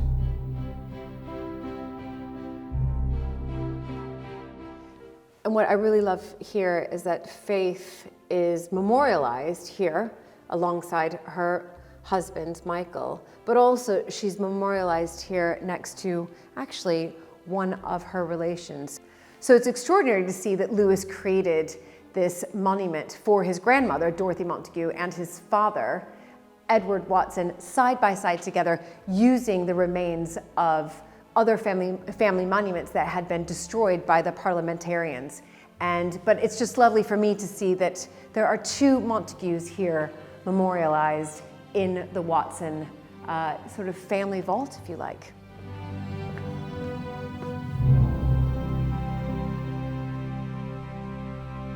When the Norman castle was transformed into an Elizabethan home in the 16th century, the room every fashionable house needed was a long gallery. And it's here where James tells me of a very special visitor to the castle in the mid-19th century. Well, it's wonderful to bring you up here to one of our literary gems. It's so nice to have an association with someone who actually is such a giant of our literary history. Charles Dickens. Incredible. Right away, as soon as I saw that, I thought there must be a story about Charles Dickens here. We're not a particularly literary family, but it is rather nice. Richard Watson, who is the picture, the gentleman on the right, was the younger son of Lord Sons. Okay. Met Charles Dickens in Lausanne. Lavinia and Richard were on the Grand Tour. Okay. The equivalent of the Grand Tour. Yes. And they were staying in Lausanne, and then the villa next door was Charles Dickens and his wife. And they got on fantastically well. This was to become a lifelong friendship, with Charles Dickens inspired by his visits to Rockingham, remarking to a friend in 1849, "Of all of the country houses and estates I have yet seen in England, I think this is by far the best." And there are 2 really quite strong associations. 2 books are very associated with Rockingham. One of them is David Copperfield, and the second is Bleak House. Right. David Copperfield, Charles Dickens dedicated the first edition to Richard and Lavinia Watson. Incredible. And by chance, not really, but I have it here. And this is the original edition. And there's a wonderful story with it, which I only really, if I'm honest, I only discovered when I got the book out today, because I bothered to read the letter in the flyleaf, that Richard and Lavinia's children loathed Dickens with a passion.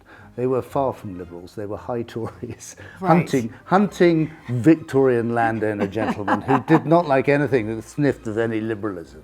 And they sold all of the Dickens memorabilia. You're kidding so me. all the letters went to America. All of the books, anything that was to say to it, disappeared. And this one appeared in a bookshop with a book dealer in London in 1902, and it was bought by the 3rd Sir Michael. So Michael Cum Seymour's grandfather. Wow. Who was married to Watson. So 52 years later, in one sense, after it was signed, it was found. And it came back. And the bookseller contacted. Yes. Right. And there's a lovely note in the letter sort of saying it's obviously very important because it's got the private dedication. Absolutely. Look at it. It says, affectionately inscribed to the Honourable Mr. and Mrs. Richard Watson, of Rockingham, Northamptonshire, as a token. As a token of such, so what's that? Regard and friendship. Yeah. This token Charles of Dickens. Charles Dickens. So he was really, really close to Terribly Richard close. and Lavinia. Yeah. And when he came to stay, some of them were relatively short, some of them were slightly longer, and he said a total of 20 days here. And he took inspiration from his husband. He staged plays for the benefit. Now, who did he do? How fun! I know. Well, we've got a playbill here. And would he stage them here in the Long Gallery? Do you think? He certainly did one of them. They were staged here. Amazing. But he also staged another set. We're in the panel room. How incredible! I'm just taking it all in. That Charles Dickens was here, But and this there was is a play. this is a wonderful, brilliant. But this is a wonderful room to entertain. Yeah. It creates its own atmosphere. It does. He was such a showman, but he was always the lead actor. Look at this. Rockingham Castle will be presented Monday evening, January 13th, 1851, used up. And you're right, Sir Charles Coldstream, Mr. Charles Dickens. To be followed by the interlude of A Day After the Wedding, Colonel Freelove, Mr. Charles Dickens. Then you have, the performance will conclude with Mrs. Inchbald's farce, Animal Magnetism, and the doctor, the lead is Mr. Charles Dickens. That's the original. So this would That's be the playbill that would have been stuck. Right, just for the household. Well, I think that there may have been for other local friends as well. But still, sort of advertising it. I bet you he's never won to Mr. Shillett. No, but it's brilliant. And also at the end, it says, the theater will be opened at 8:15. The performance will commence at 8 o'clock. God save the Queen. The Queen. So he used Rockingham as an inspiration, and it was actually very accurate in terms of some of the descriptions of the rooms and some of the characters. So Mrs. Rouncewell, the housekeeper, was a very accurate description of the housekeeper here at the time. Right. And I've got we're sitting in the Long Gallery at the moment, and there's a lovely quote in here when he talks about how the evening shadows draw across the pictures. And as this is west facing with these big windows, you do get and as the sun goes down out over across the valley, it sort of the shadows draw across the pictures. And describing the portrait of Lady Dedlock over the fireplace opposite us, he says here, but of all the shadows in Chesney Wold, the shadow in the long drawing room upon my lady's picture is the first to come and the last to be disturbed. At this hour and by this light, it changes into threatening hands raised up and menacing the handsome face with every breath that stirs. But So he's really describing, obviously, this room. This room. And that portrait there. I would possibly. Possibly. Yeah, you bet highly on likely. You'd bet on it. Yes. How brilliant. So it's rather fun. So there's a very strong association with Dickens in here. The friendship between Charles Dickens and Richard and Lavinia Watson was one of real affection, which is reflected in Dickens' works, but also in his private correspondence. And he wrote the most touching letter at his distraught sadness at Richard's early death in 1852. He continued to correspond with Lavinia right up until his death in 1870. He wrote 2 months before, and actually we've got a copy of the letter here, where it says, "My dear Mrs. Watson, with the greatest pleasure I engage myself and Mary to you for the 2nd of May. You cannot too completely make me one of your family party. The dear old Rockingham days are always fresh in my heart, believe me. Ever faithfully yours, Charles Dickens." And that was written 2 months before he died. It's incredible. That relationship went on long after Richard Watson's death, and they were very close friends. Absolutely, and I can't tell you, we are so proud at Rockingham to have that association with one of Britain's greatest writers. Absolutely, but also that you were able to, I think treasures here at these historic houses are so important. But when a treasure gets sold, and then you get it back, it's even more special and more extraordinary to even have that back in the family. So wonderful, incredible. I couldn't agree more.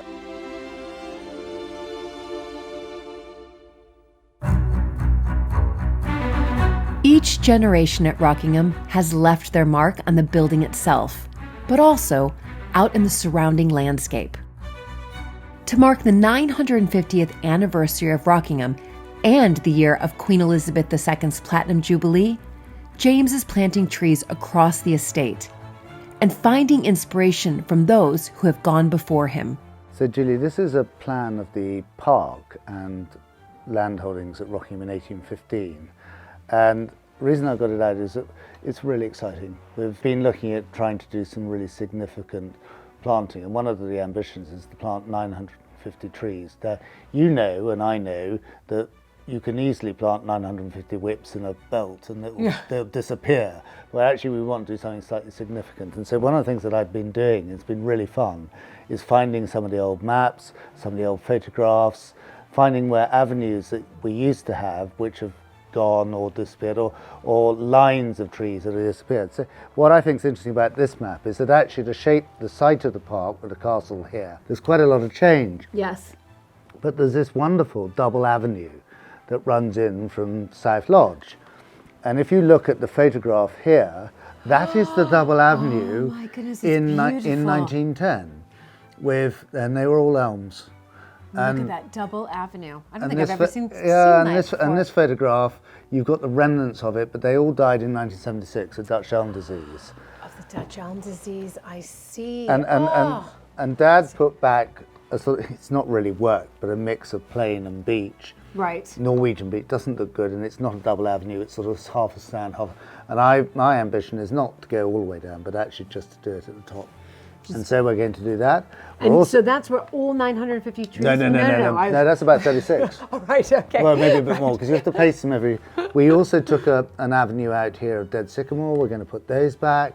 And I really love this idea of the sort of single belts of trees around the park. Now, we've got a belt there, but I'm going to plant on the other side a whole line, a single line, all the way from some sultry coppice all the way down back to the castle.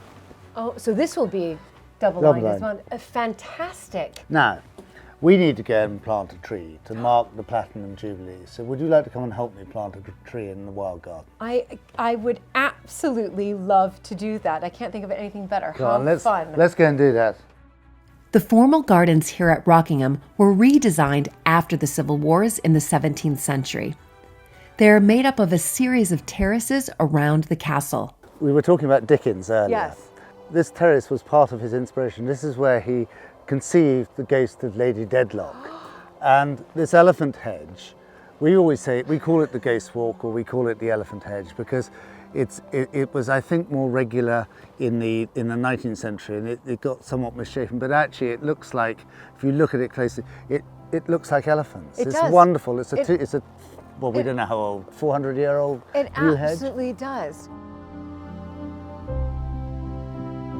Oh my, how wonderful. And then if we go through this gate here, we're now going into Wild Garden, and this was the access that the parliamentarians sacked the castle in 45. Right. And they came up this ravine, And they went over the wall. and they climbed over the wall scale. Well, I think Lewis Watson was lying in his bed thinking he was safe as houses inside his castle. Walking through an historic garden like this, you realize how fashions and tastes change. By the end of the 18th century, formal terraces were being supplanted by the desire for natural-looking gardens. Lady Faith Montague and her husband, Sir Michael Cum Seymour, did much to revive the gardens when they lived here after the Second World War. Both Michael and Faith adored the Wild Garden. This was where their passion was, in growing, planting trees, in recreating it. We're now, 60 years later, having to cope with the legacy of that. So many of the trees have come to the end of their lives, particularly the sort of prunuses. So Lizzie and I are having really good fun going around filling the gaps and taking out some of the older trees. There used to be a whole line of beech along here, which was much earlier, but it's now given me the opportunity to plant underneath here. We won't benefit from it, Right. but the next generation will. But so this is where some of the 950 trees will Very be much planted. so, very much so. Fantastic. And looking at them, Wonderful. we've already started. You can't see the Miller's estate there. We lost two big beech here, so we put a couple of specimens in. Now we'll wander down. We'll go back down the steep bank here to the pond.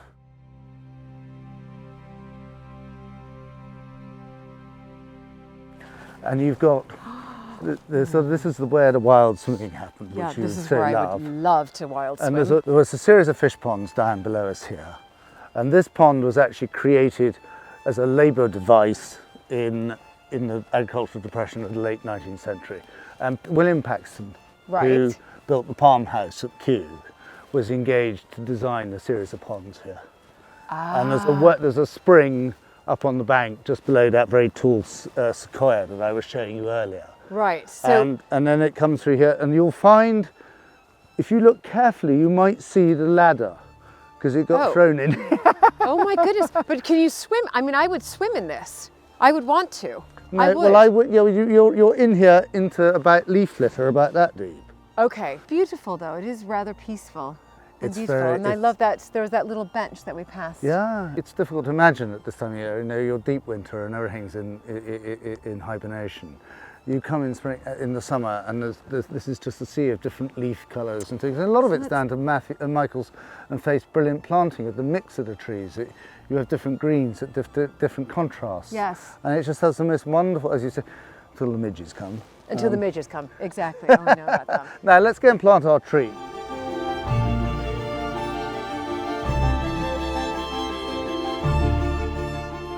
So how many have you planted so far of So the far, 950? not remember. We've done about 30 in here. Right. In the garden. Okay. This is the 31st. This is the 31st. We're doing 38 in avenues. We're putting in a couple of shelter belts. Right. We're going to do some clumps in the park Yes. where it's got rather thin. So here we go. Here we go. All right. A What am little I Scots planting here? What am I planting? You're planting a Scots pine. Scots pine. Fantastic. And it's been come out of its pot. Yes. Yes. So if you would like, if I pop it in there. Right. And then if you'd like to take a little bit of that, use the spade, we can then, and then I might have to get the professionals to come and sort me out because you think I might know what I'm doing. It's not. Well, how not do you too know? sure. How do you know I know what I'm doing? Because you told me you've planted lots of trees, including one in Hinchinbrook. Yeah. Exactly. And you're Exactly. rewilding at And I'm Mapperton. rewilding at Mapperton, you know. I've got to get used to this. This is brilliant practice for me. There you are, so Brilliant good. practice. Got to We go need a all little at the around. back. We need a little bit at the back here. This is fantastic. Right. You've done a brilliant job there. Now, should I use all the soil? Oh, I think so. Yeah, I think so. that's what I was it needs, thinking.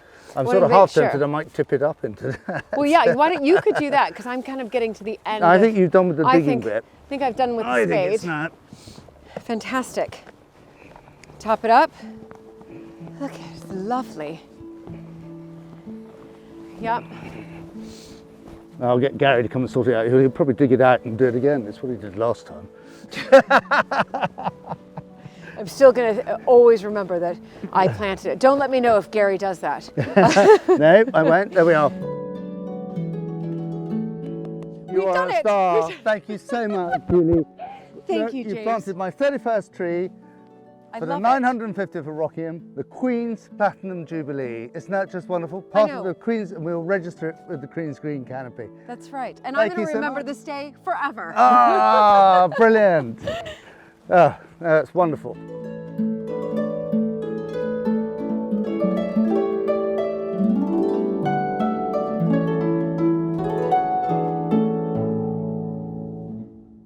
Hello, dear viewers. Are you passionate about history and stately homes as much as I am? Then sign up for the American Viscountess newsletter. Here you'll get exclusive insider stories from my latest visits to castles, manors, and stately homes, and stay updated on all the exciting projects at Mapperton. You'll also get access to all of my blogs, like the recent Legendary Balls of British High Society. So don't miss out, subscribe today, and join our wonderful community of heritage enthusiasts. I am absolutely thrilled to be here in Gloucestershire on the edge of the Cotswolds at Berkeley Castle. This castle has been lived in by the same family for nearly 900 years. I mean, just looking at it right now, I can see the arrow slits, I can see the keep. I mean, this is a proper castle. It's a fortress. It's incredible. But I also know that a king was imprisoned here and murdered as well. So I'm gonna go meet the family right now. Ooh, and they're gonna tell me everything.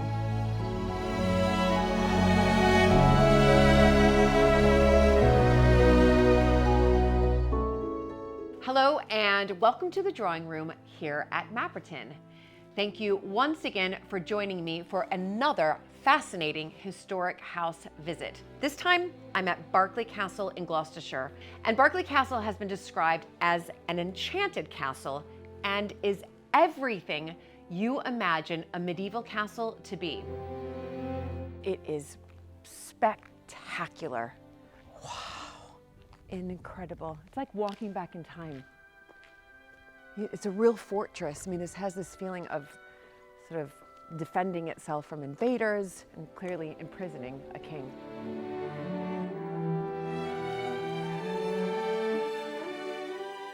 As well as being at the center of so much history, it's been home to the Berkeley family for nearly 900 years. Charles Berkeley is now at the helm and continuing the legacy of generations of Berkeleys before him.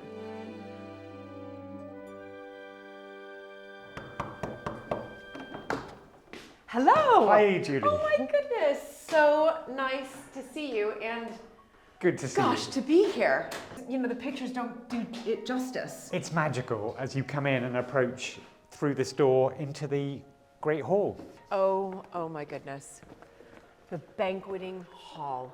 It is. For me, it's astounding, first of all, just to know that your family has been here for nearly 900 years. I believe it's the oldest inhabited castle in Great Britain, lived in by the same family that built it originally. We're still here in some form, and it's wonderful. It's got a lot of history all around it. Yeah, I mean, absolutely incredible. And as you said, it's, you know, that is rare. You go to these homes and, you know, some of them have been there for 300, 400, 500 years, yes, but 900 years, and you are obviously the only family who can make that claim. And I think I'm the 27th generation being here from 1150, basically. 1150. So we're, you know, it's nearly, you know, we can say 1,000 years of history. Yes. Nearly. We're coming up to that. So this is the banqueting hall. I mean, it's absolutely spectacular. And what has stayed the same and what has sort of changed or evolved? Well, these were the original Norman arches. So those were the original arches here when the castle, this room was being constructed. Right. And the roof has adapted. Yes. This was rebuilt in the 15th century. These amazing ship's timbers, this vaulted roof. You imagine the work that goes into constructing that. Yes. Remind us, the banqueting hall was again, like a great hall. Everything sort of happened here, is that right? Everything happened here, from entertaining royalty. Families would have had dinners here. They would have had banquets to celebrate various events. They would have had galleries like this, and musicians would have played and performed. And it's been used right up to the present day. There are weddings and parties here still. I mean, that's what's so fantastic, and as it should do, and as it should be used. Now, you mentioned here, this is the minstrel gallery here, is that right? This is the minstrels gallery. And is that the original minstrels gallery? This is one that came from a house in Wales called Cefn Mabli, and there would have been a gallery here, but it was stripped away. This one was brought in, and they added Berkeley coats of arms on it, repainted it.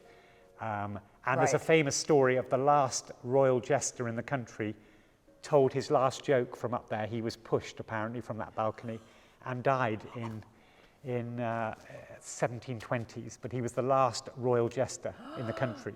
Oh died, my goodness. Supposedly from this balcony. Oh dear. For telling bad jokes. He was pushed, pushed to his death. Pushed, and he was the Earl of Suffolk's own jester. Right. And died in this room, but he was a celebrated character of his time. And it's quite common, I mean, I know this just at Mapperton as well, some of our fireplaces, the mantels were brought from other stately homes, historic homes. You would find them and then you would bring them into your own home as well to sort of keep with the look and feel and be sympathetic to what you're doing. Is that what's happened here? There was once a minstrel's gallery, it had been removed, and then it was brought back in. Absolutely, brought back in, redecorated, in sympathy with how the building would have been. And actually, talking about fireplace, this one was brought from another property, an old Elizabethan property on the estate, and by the 8th Earl and established here. So tell me a little bit about the 8th Earl then, because you've mentioned him here, and he was somebody who decided to, right, I'm going to be sympathetic, I'm going to bring it back to its original sort of look and feel. He did. He decided that during the Victorian times, a lot of the rooms had changed in their style. They'd been wood panelled, and he stripped that away. He wanted to replace some of the earlier windows with very symbolic stained glass windows showing lots of the family and royal links to the castle. So he had these shields put on in the 1930s, I believe. Right. He put in new doors, he put electrics in the castle, he brought in a lot of stonework and doors from other places, travelled through France and Italy, and salvaged a lot of things to turn the castle back into what he felt it would have been originally. Yes. A Norman castle, which is what it was. Exactly. But it had been changed slightly over the years. Where is your coat of arms, just so I get it right? Julie, here, that shield there, the chevron, the upside down V with those crosses, that is the shield, the Berkeley shield. Okay. And that goes back to 1300. So, for example, the Berkeley there, William, the 12th Baron of Berkeley, he actually left the castle to Henry VII and his heirs. He wanted to become a marquis, and he had the castle taken away from him for his actions, that the king didn't approve of some of the things he'd done, and it became a royal castle for 150 years. But that is the family main shield. Right. And you can see it again up there with the bishop's mitre atop. Yes. And then some royal coats of arms of some of the royals who came, and other family coats of arms here. Goodness, well, I'm just having a look. So Henry VIII there, and his dates, Henry VII. Yes, up above we've got King Edward VI. That's it. So how many monarchs would you say have sort of visited or stayed or lived? We reckon about 10 have actually been and maybe come for a very short time, including Henry VIII, who came for a week. Right, he came for a week. That's quite a long time. It is a long time. And Edward and Richard II, who wrote about, it was written about, he came and visited in Shakespeare, and he mentions Berkeley. So, yes, there were some who came briefly, and there were some who sadly didn't survive. Edward II was actually, yes. Right. I'll tell, there's more of a story about him. So yes, we reckon about 10 visited. 10? I mean, absolutely. And who's the last one to visit? And King Charles has visited here. And brilliant. Prince Harry came and did some work experience here for a couple of weeks on the estate. So fantastic. Recent visitors. You've had recent royalty. Recent royalty. That is brilliant. This banqueting hall, we know how it was used, of course, way back when. But do you still use this hall as a family? We do. We have weddings, parties in here, and we've used it over the last 5 years for many family parties, and it comes alive. It's a fantastic room. It's got the history around it. Why not, as a family, use these rooms when you can? Yeah, well, and they should be used. And yes. That's what's so wonderful, and I think that's what also is fantastic is that these historic houses in Berkeley Castle, you know, in particular, what you've just shared with me is that they're lived in by the families. These aren't just, you know, museums filled with history. It's the family making use of the rooms and creating their own history. It really is, and I think that's so important, and you get a sense of pride when the rooms are being used for a lovely occasion and they're decorated, and you know, the sound of people enjoying themselves. Yes, I think exactly, it's great. exactly. Wow, so this is one spectacular room, and there are a lot of rooms here, aren't there? There are. Let's go and have a look at another room. Okay, great.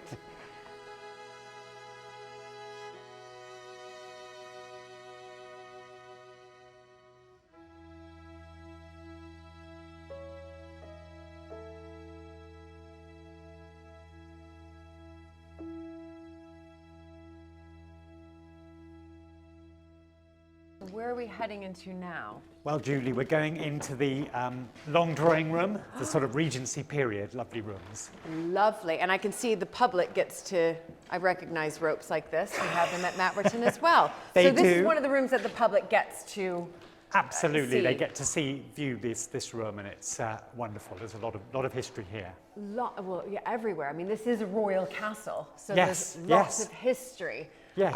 Of course. Now, that has caught my eye because it almost looks like it's out of place for a long drawing room. I mean, not that I know that much about long drawing rooms, but It's very, you wouldn't normally expect that, would you? Walk in here, but it's 15th century, so it goes back to Henry VII's time with his coat of arms. Oh. And in the middle there. Yes. And But what is it? it is a pew that would have been used in church, in a chapel. A lot of these houses had the family pew. When they had visiting dignitaries, they would have sat up there. And this was in one of the chapels in the castle, a room not far from here. And the 8th Earl took it down in the 1920s because he was agnostic, didn't want to have a chapel in the house, and had it rebuilt in here, as you do. As you do in a long drawing room. But he somehow made it work. He did, and yes, as you wouldn't think it would work in a period room like this, but he had a very good eye, and it does sort of work, and you get used to the lovely woodwork and Yes. how it is, and it's and in fact it's got the nice coat of arms on. Yes, well, that is Yeah. absolutely spectacular. And what else do we have dotted around? We've got lovely paintings. This painting here is of the 5th Earl of Berkeley, quite a character in his time, painted by an artist called Bertoni. That's him in I think in ancient Rome on his European travels. And this is his wife, Mary Cole, a local lady who eventually he married, and they had 12 children, Oh my I goodness. believe, together. And there was a famous story because after he had died in 1812, she had to go to the House of Lords and fight this court case for her children. For all 12? Well, the elder son, who was meant to inherit the title, it was turned down against him because he'd signed, they didn't actually get married. The church registry, he'd falsified the documents to say they got married in 1786. He was in league with the local vicar. And Right. actually, their real marriage took place 10 years later. So the older 5 children were born outside of the marriage. And she fought for this case, went to the House of Lords for the privileges case. We've got documents about it. And lost the case. No. So it caused some ill feeling. The 6th Yes. son, in the end, got the castle, but loved his brother and didn't take the title on. And the brother was actually, he let him, he got another title, the older one, who should have had the title. But it did cause some animosity. She never knew this. She thought they got married in Berkeley Church, and it was all done legally. Right, yes. But actually, it wasn't a proper ceremony. Wasn't. He rushed it through, knowing it wasn't, and they only got married, as I said, years later. But she fought 3 occasions. She went to the House of Lords to fight this. What a beautiful room, and just filled with incredible stories from, different periods. And Absolutely, yeah. These 300 castles- years of history with the pew and the paintings up to the modern day. Up to the modern day. Absolutely brilliant. Brilliant, brilliant. Okay, should we walk through into here? Yes. Look at those carvings up there. Oh my. Okay, the thing that I'm just going to tell you right now, Charles, not knowing anything about this room, I Yes. know nothing about this room, are the beams. But should I be in awe of the beams? You should. Okay. Well noticed, Julie.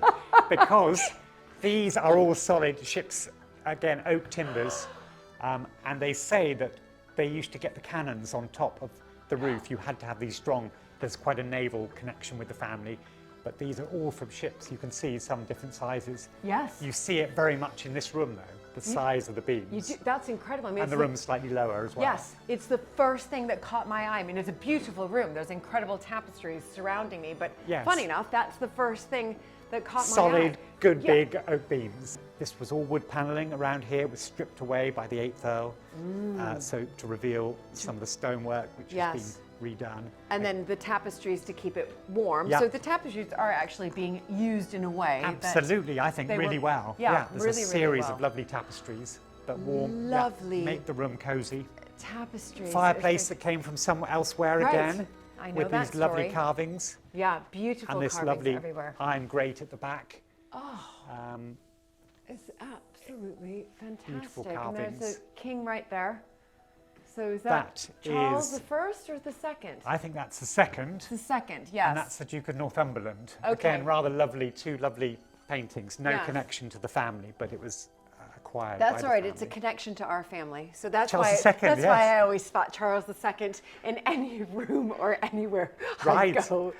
You love to look for It's yeah. our claim to fame. It's our really only royal link. I mean, proper royal link is, of course, bringing Charles II back for the restoration. Fantastic. That's, You know, that's a great story. I'm going to wave that flag for a long time. The reason we have the monarchy today is because of the Montagues. He's one of my favourite kings too. Just Well, that is brilliant.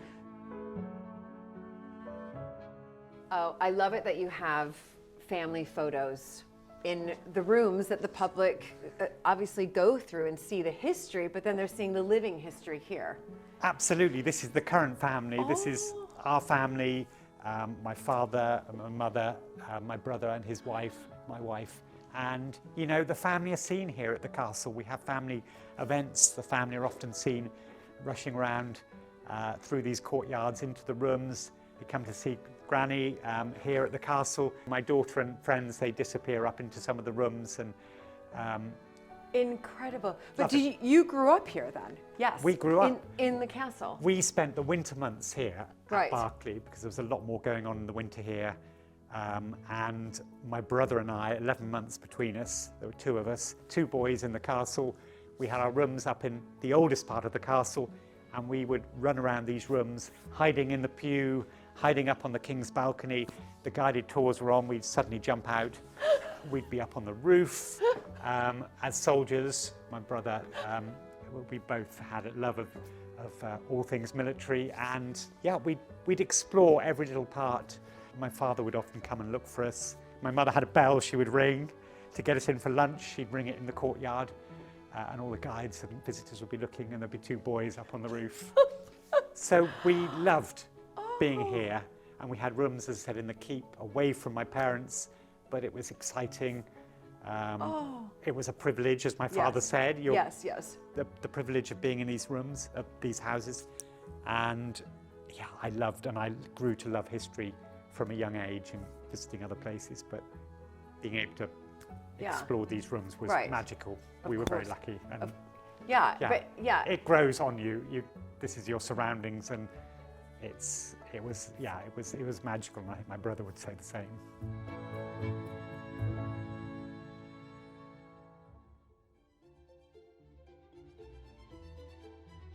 Berkeley Castle played a major role in a gruesome and chilling event of British medieval history. Charles led me to the keep, the oldest surviving part of the castle, to tell me more.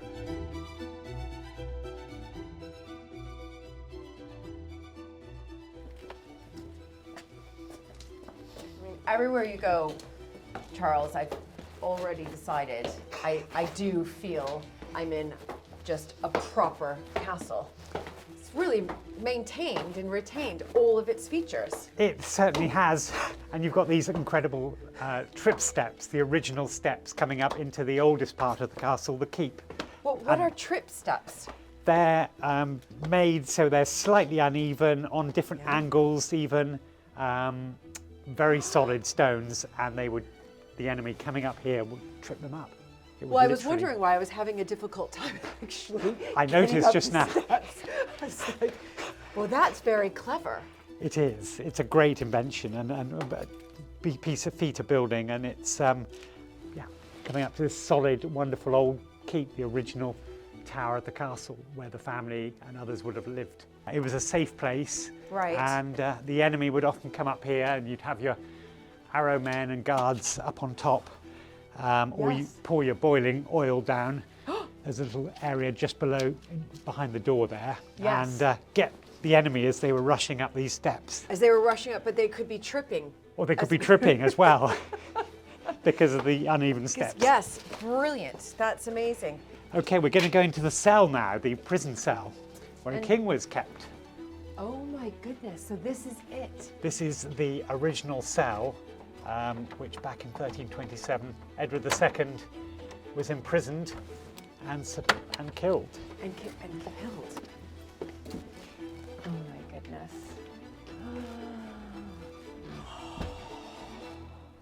This is where a king was locked up, basically. It was, Julia. King Edward II was imprisoned in here, locked up.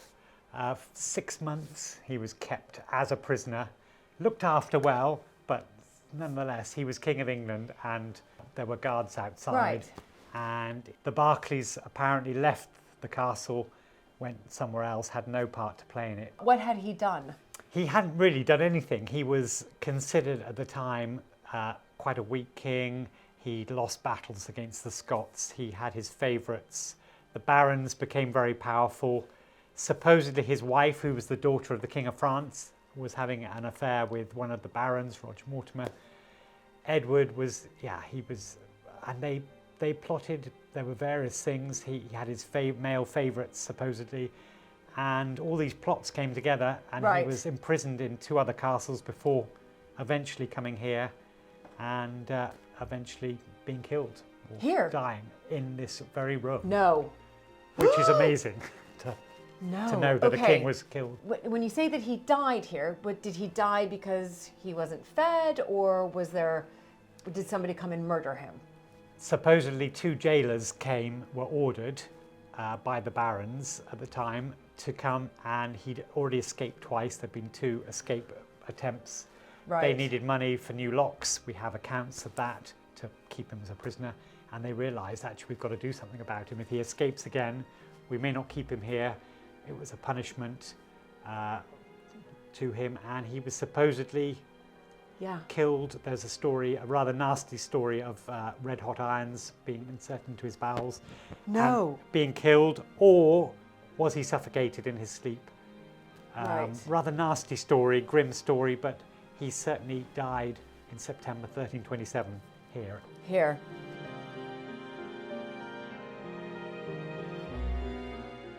Was Edward II the only person, I mean, I know he was the only king to be imprisoned here, but was he the only person to be imprisoned here? No. Was this used as sort of...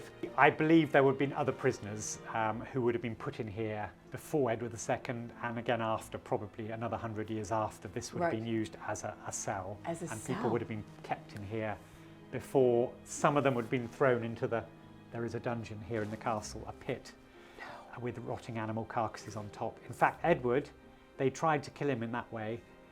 The rotting animal carcasses in the dungeon, they thought the fumes from that would eventually kill him. But he survived. He was made of strong stuff, and the fumes, you can imagine, would come through into this room from the dungeon. But he survived all that, and they had to find another way. And they thought eventually he'll just die from the horrible fumes. But many prisoners would have been thrown in the dungeons, and that would have been it. That would have been. But this was a cell. Yes. Back in the time. Yes, a holding cell. You did say that your ancestors had nothing to do with his imprisonment. But what happened to them when Edward II was here imprisoned? Where did your ancestors go?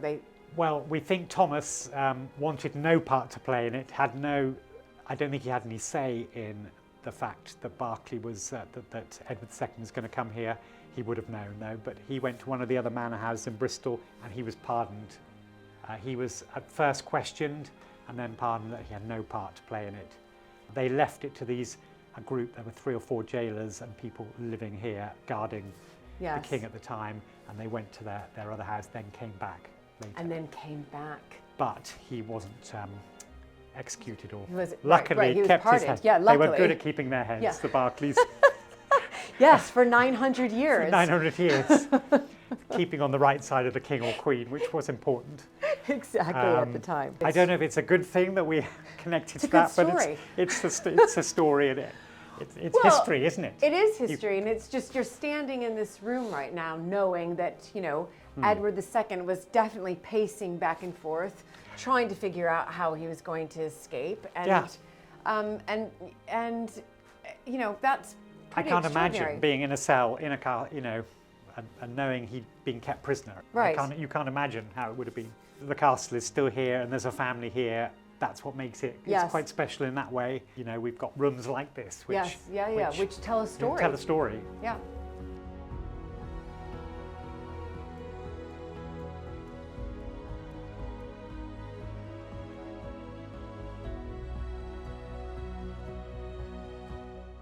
Berkeley Castle is breathtaking. As soon as you arrive, you get a very real sense of it having been a fortress. But it's also a family home, and it's been lived in by the same family for nearly 900 years. And you know me, I'm fascinated by historical documents and what's still to be discovered in the archives. So Charles kindly invited me to visit the muniment room in the private area of the castle.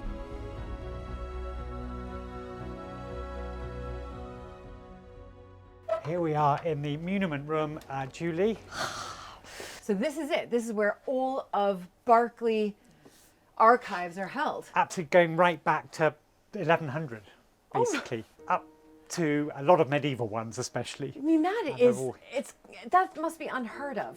Is that right? Having this large of a collection that dates back. I think there are many family collections that go right back continuously that far. No, ours certainly don't. And if I can introduce you to Karen, our archivist. Hi. Hi. So Lovely nice to meet you. This is a treat. First of all, love muniment rooms. I'm redecorating one at Mapperton, and it's just become this real passion project of mine, and finding these letters. But as Charles just told me, you know, our letters kind of go back a few hundred years. Yours is nearly 1,000. Yes.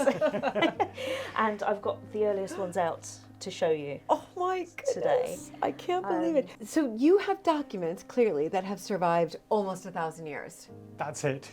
That's almost incredible. Yeah. And how many would you say around that are almost near, you know, medieval? What would you reckon, Karen? I think there's about 3,000, 3,500 up to 1491, which we have a published catalogue of. And the reason we stopped there was that was the date where the estate passed to the Crown for several decades. Yes. So the top three are the documents by which the estate originally came into the family in the 1150s. So they're not dated, but we can work out roughly when they're dated by the names of the witnesses at the bottom. So who was around at this particular time. So this one is the very first one, and we think it's about 1150. And you've got H is Henry, Duke of Normandy, Count of Anjou. And that is Henry II, but he's not Henry II yet. Okay.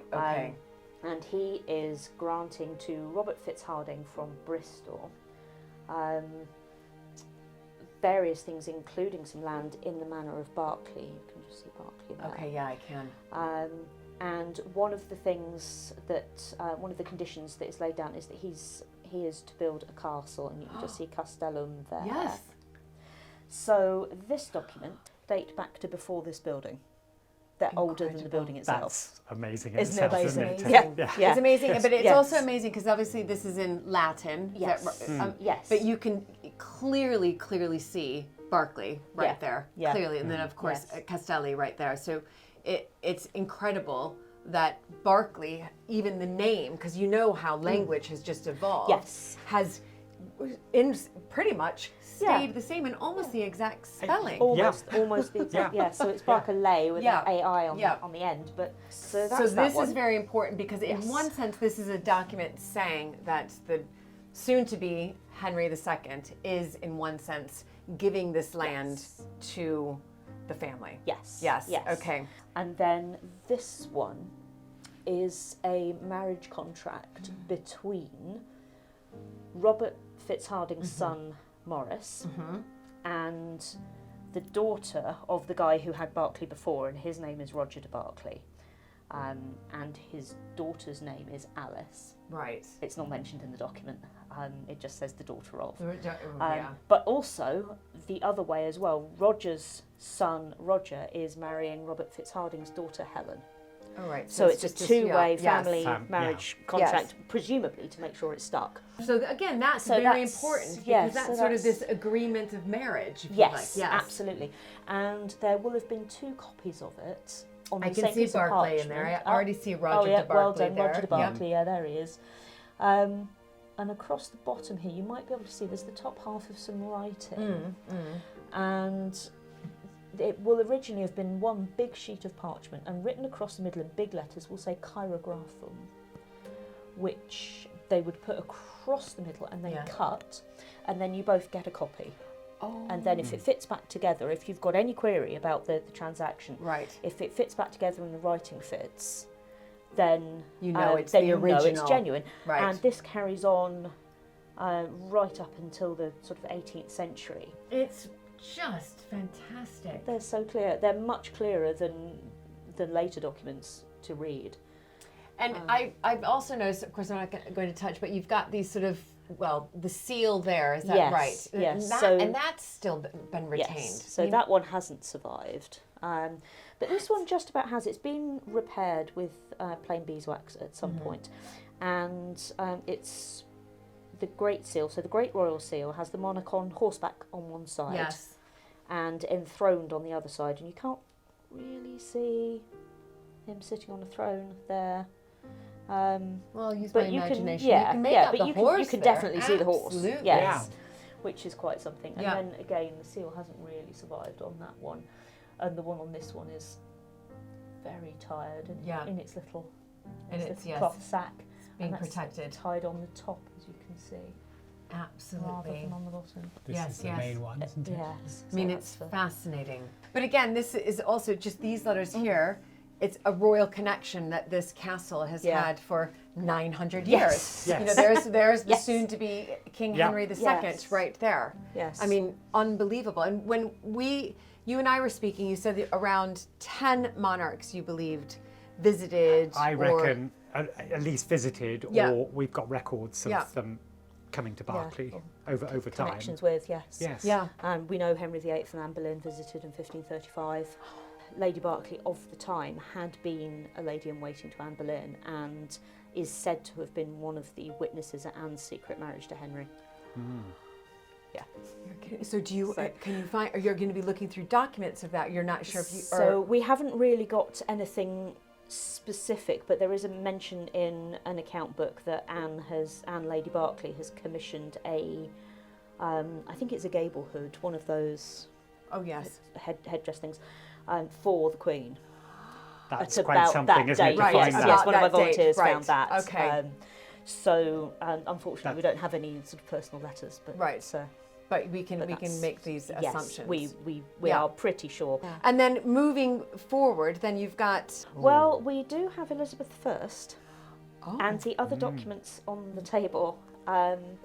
These are 3 letters from Elizabeth to her cousin, or rather her cousin's son, George.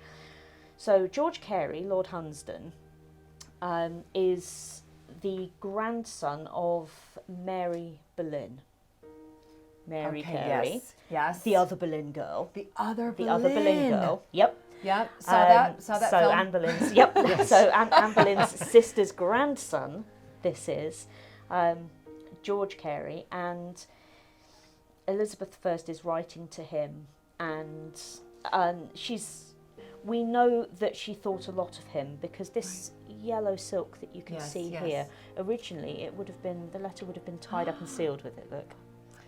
Beautiful. Beautiful. I can't believe that's still it's still so bright yellow, it's beautiful. Yeah. And apparently she only used yellow silk on really important letters and letters to people she was proper fond of. Yeah. So, and in these 2, she's writing to him. He's been to Bath, I think, to take the waters, and he's not been very well. So she's hoping that he's better and hoping that his language has improved. Apparently, he was a bit of a swearer.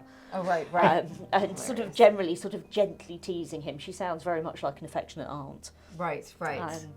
And so we think they were probably written on her behalf by a secretary, but signed by her. Yeah. Well, I was about to say, because you can see the differences in this writing. Yeah, so this one is very much a different hand. And this writing, to this one. but the signatures. Yes. There she is, Elizabeth R. Yeah. Elizabeth R. Your most affectionate sovereign. Yes. And Elizabeth always did that with her signature. Yes, this sort of big flourishes. Yes, yes. Great big sort of squiggle taking on up a the bit of E. space. Yeah.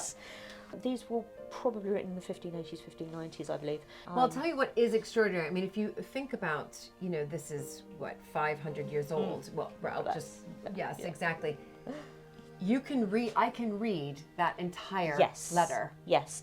So this is in an italic hand, which I mean, now we think of italics as being the slanty font, but this this is the sort of the forerunner of our modern handwriting, where this one is in something called secretary hand. Okay. Which is very difficult. Rather different. A lot of the letter forms are very different. It takes a bit of learning. It takes you a bit of time to get. But your you're eye right in. about. I can read so Good George, yes. because I've heard that before you're departing for Bath, maybe not. Your speech was become much better.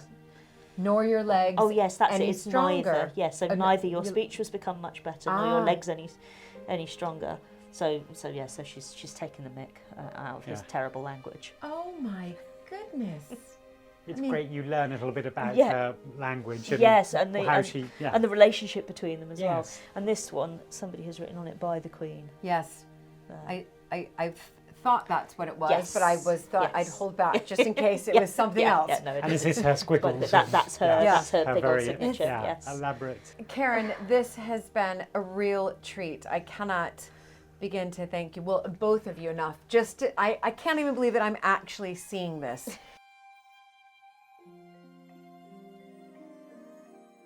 There is such rich history at Berkeley Castle. It's literally embedded into the stone walls. To find out more about how this astonishing fortress was built, I met up with castle custodian Josh Nash. This is the original sort of entrance to the keep, the oldest part of the castle. This was like the front door, I would say, right? Yeah, definitely. And so this has been around since, what, almost 1,000 years? Almost, 900 odd, yeah. So you can see it's a much bigger archway, and then at some point it's been closed in. Yes. And in the archive, when Edward II was held here, he escaped twice, and after the second time he escaped, in the accounts it references narrowing doorways to make them more defendable. So we like to think that that was narrowed after Edward II escaped. Oh my goodness. Yeah, we could never know for sure, but that makes sense. Now, because you're right. Now I see this enormous door, their front door to the family, but then it's been narrowed. Yeah. Right. Oh my gosh. Okay, should we go up? Yeah, let's do it.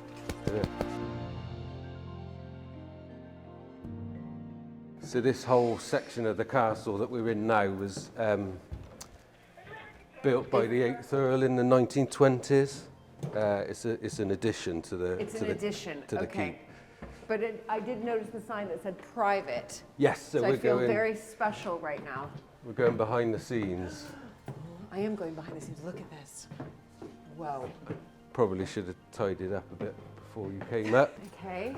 And these on. So this is all sort of storage, really. It was all built in the 20s, as I said, as maids' bedrooms. This is fantastic. I mean, I love exploring. Okay.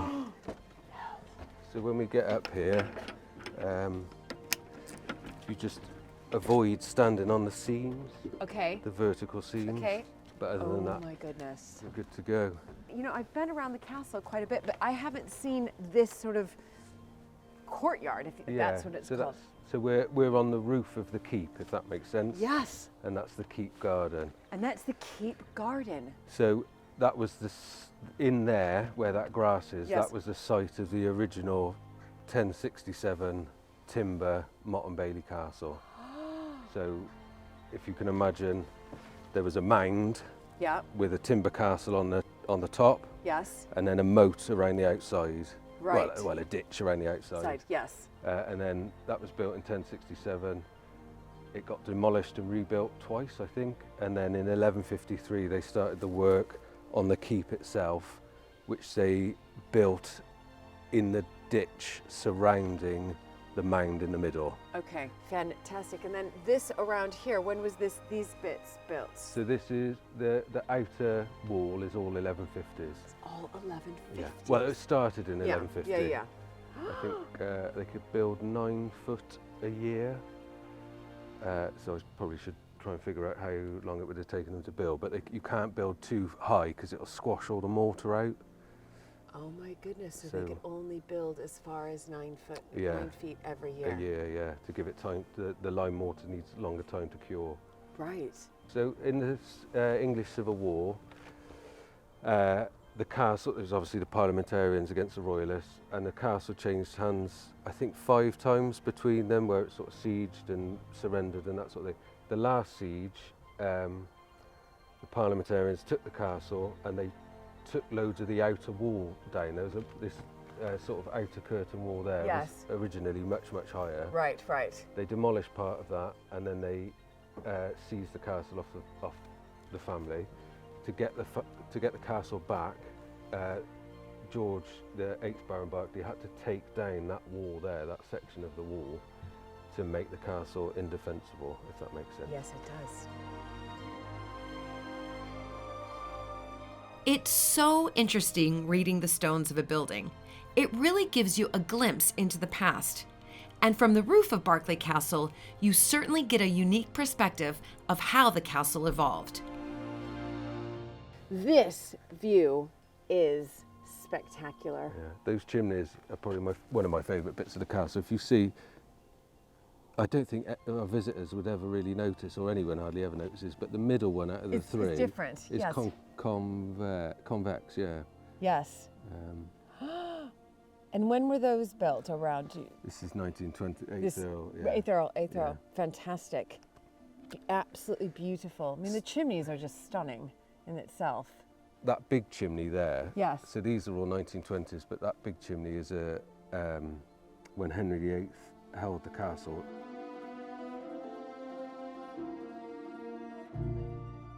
It's magnificent to be able to be up here and just to see the wider estate. So do you come up here quite often just to check it out? Yeah. Probably not as much as I should do, but that's par for the course. But everything is on top of, Yeah. This is absolutely spectacular. I've noticed just walking around, and it's something that I do look at are sort of the stones and how, this castle was built. But I've noticed, obviously, stones that I recognize, but then I see quite dotted around this stone that almost looks like volcanic stone. Obviously, it's not. It's not. No, there's no volcanic stone around here. So the castle was all built out of locally quarried stone. A lot of it would have come from the Forest of Dean, Pennant sandstone that would have come down the Severn and then up this river here, right to site. But this is actually, it's called Tufa stone, and it was quarried in Dursley, which is about 3 miles over there. And it's the newest stone, if that makes sense. So spring water would have come down off the Cotswold edge, heavy with lime basically and minerals, and then it settled in these great big pools in Dursley. And the minerals and the lime would have fallen out of suspension down to the bottom of the pool. And then they cut it out like cheese basically. I was told it was like the texture of Wensleydale cheese, that sort of soft white cheese. They would have cut it out of the bottom of the pool with spades and then just let it cure on the side of the pool, and it turned into stone basically. It turned into stone. And then all of these divots are just old organic matter that was in the bottom of the pool as well that has subsequently rotted off. So it looks like it's been sort of eaten up by acid or extreme temperatures or something. You really get this sense of being up here, as not just as how vast Berkeley Castle is, but the sense when you look at the stone, the amount of time, effort, money, power that was put into, creating these fortresses to defend. Yeah, and there's a huge part of it as well was imposing themselves on the land.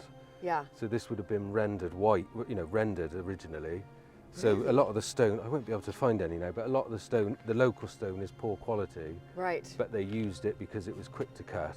Yes, and quick yes. to build. And then they would have rendered it all, so it would have been this beautiful, pure white building on the landscape, when up until that point everything was sort of timber. Right. And the Normans came in and just went, you know, we're in charge. All right, so you're telling me that once upon a time, this castle, if I were looking at it, would have been white. Yeah, pure white. No. A huge sort of almost blot on the landscape, really. Oh my gosh. We have got bits of render left. So in the, it was rendered up until sort of 1830, I think, or 1840 is the last entry in the accounts for rendering or pargeting, external pargeting.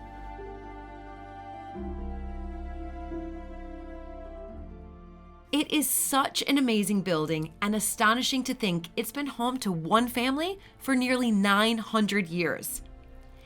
As we walked through the rooms of the castle, Charles was keen to show me a very special portrait in the long drawing room.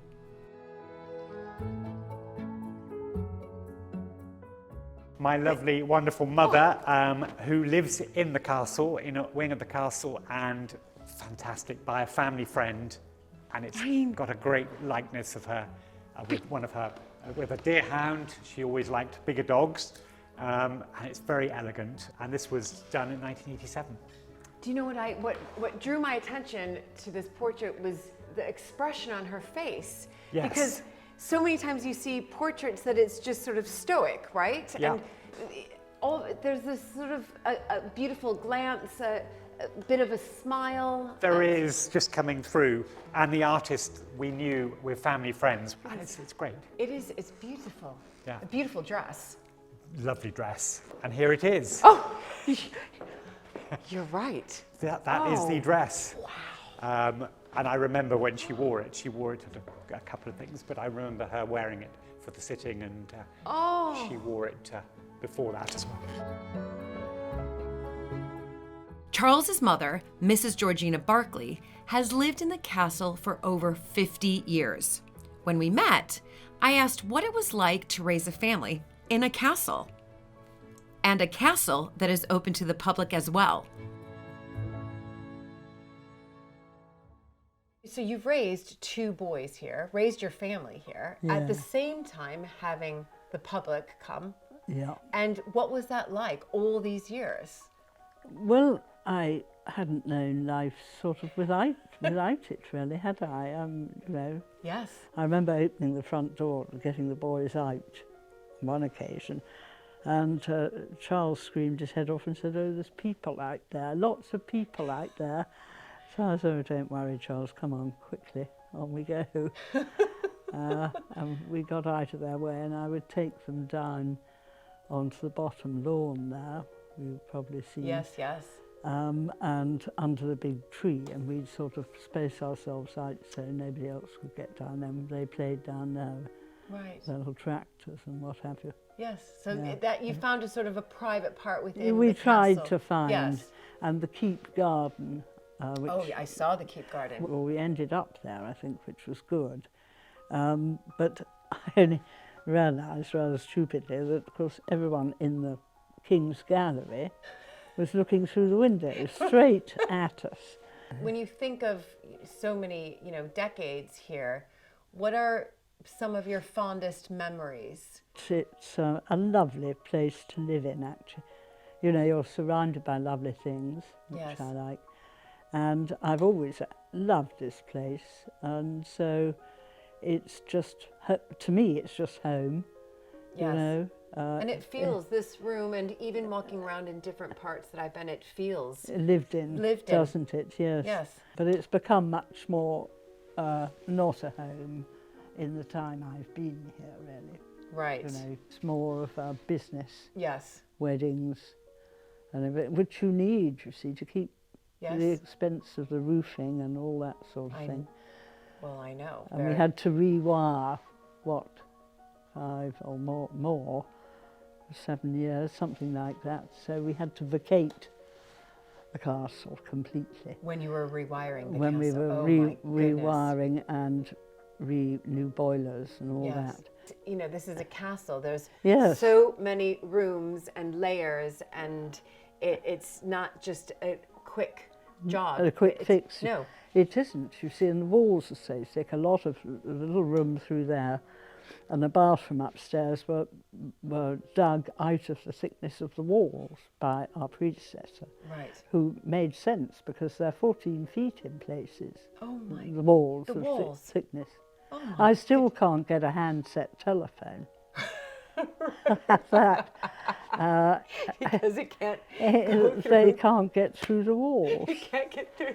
Which I think is splendid in this day of modern technology, Yes. isn't it? Yes, it is. Yes, it is. It's wonderful just for me personally to come and visit here, because also we have a historic house that we run as well, and it's lived in, and it's very homey, and that's what's so wonderful to be here. Yes, and you're aware of the peculiarities. Yes, and the difficulties, and because there are difficulties, it's, you know, we have this phrase that my husband and I always use, that it's no picnic running a historic house, even for the family that invented the sandwich. Because Yes. so, and it takes time and patience and an understanding, and also I think a sympathetic view to make sure that we aren't over modernizing and overdoing it, so that it still retains with the features that we want to retain, but also becomes a comfortable family home. But yes, we're opening it up to the But also public. you've got the character. Yes, You know, I think it's a great shame to move everything. I agree. My husband was exactly the same. He hated change, as he always said, so nothing had to change. Right. And so I didn't bother. Right. I mean, most people would have put in more modern kitchens or whatever, you know, but Right, but I'm when very happy without it. Yes, exactly. I think that's brilliant. Yeah. I also do need to ask, because whilst being here, I discovered the 8th Earl, I know from Charles and also speaking to Josh, has done quite a lot of work here, from the roof to Huge the lot. huge, extraordinary amount. And I also found out that his second wife was American. Is that right? Molly. She's a pain in the neck. I shouldn't say that, actually. She's dead, so I think Yes, it's she's okay. very dead. And when we had to go, she was American, as you say. Right, right. I don't want to be rude about No, your race. Listen, we've had a couple of people sort of a couple women ruffle some feathers in the past. So I know, and remember, you know, the Americans sort of came over during the turn of the century, the turn of the 20th century, and did kind of ruffle up the historic houses. I know, because the English, well, actually the British, were looking for rich wives. Yes, yes. So was Molly a rich? Yes, very. She was a Lowell from Boston. Yes. And she married the last, as she always calls him. Right. In the things she's written, you know, the last Earl and all this. And married him. When we had to go and meet her. Oh, you met her? Yes. Oh my goodness. I only the once. John met her quite a few times as a Right, little right. boy, I mean, as he was Yes. growing up. And probably, in fact, he met her when Lord Berkeley was still alive. Okay. And they were living here. But I didn't meet her till after he died.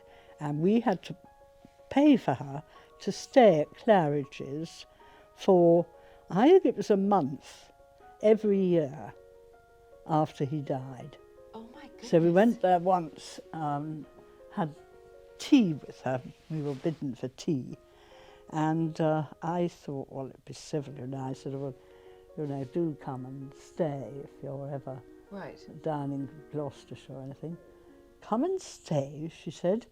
The only way you'll get me back there is feet first. And that was exactly what happened. She came in her coffin. No. Oh my goodness. Yes.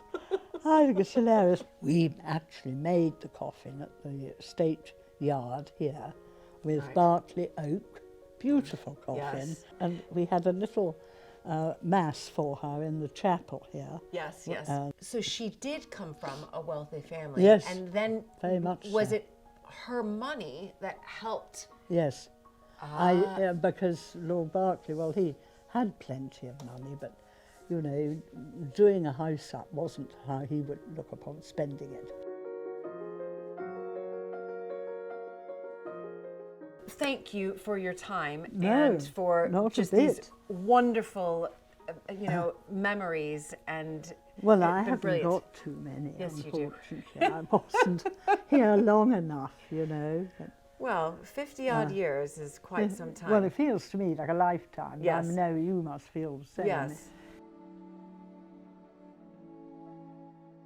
Having spoken with Georgina about the American Countess of Berkeley, I was keen to visit the family chapel in the church just outside the castle walls.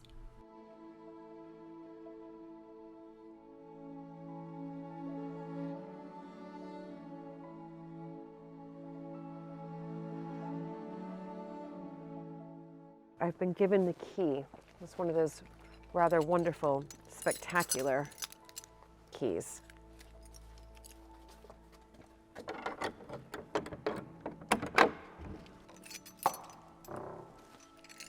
Oh my goodness. Here we go, here we go. Randall Thomas Mowbray, 8th and last Earl of Berkeley, born the 31st day of January, 1865, died 15th January, 1942. But this is what I'm looking for. And Mary Emlyn, which would be Molly, his countess, born the 31st day of July, 1884, and died in 1975. She lived a long time, so that's 91 years. And look at this. They would have planned this beforehand, and it's, you know, quite exquisite, and it's, in one sense, sort of showing off sort of power and wealth. But usually you can find in the vault something else. Here we go, here we go. Here we go. The last Earl. So interesting that whoever, I don't know if it was the 8th Earl himself or if it was his American wife, Mrs. Berkeley, seems to think it was all to do with Molly, making sure that he was known as the last Earl. But here it is again. The last Earl of Berkeley and Mary Emlyn, his countess. So they would have been buried right here, underneath here. It's unbelievable. Beautiful, absolutely beautiful. The carvings, I mean, this is really the family vault. And you can see the coats of arms all around, extraordinary carvings up above, and the alabaster here, I mean, beautiful. But this is how they, you know, this is how they did it. You know, these families of nobility, power, they would make sure that upon their death, that they would be seen like this for, you know, eternity. Let's see the date there, 1635, and we've got 1600s over there as well. Incredible.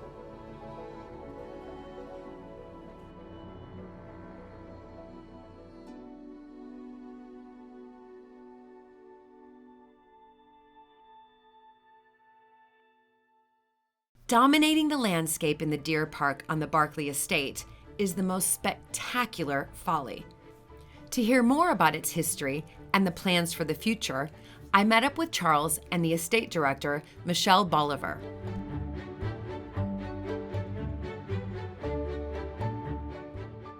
And here we are heading up to this fantastic Folly in the middle of the deer park. Follies were used for, I mean, why were they built?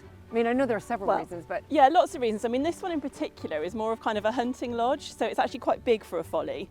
Lots of them were just eye catchers. They were places to look to on the horizon, so that you had kind of, you could show off kind of where you were going and had a point to kind of go somewhere for an indoor picnic, I suppose, as you were having a nice adventure around the estate. Right. The building was started in 1805.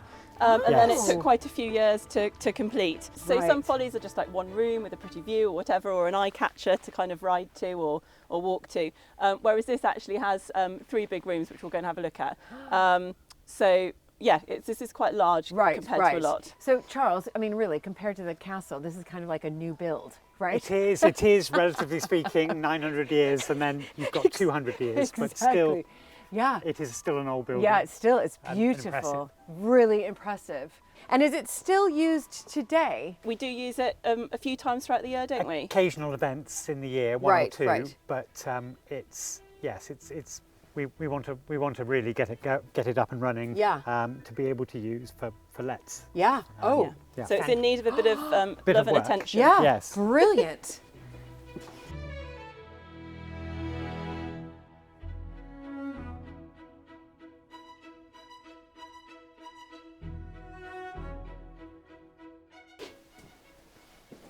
Oh my goodness.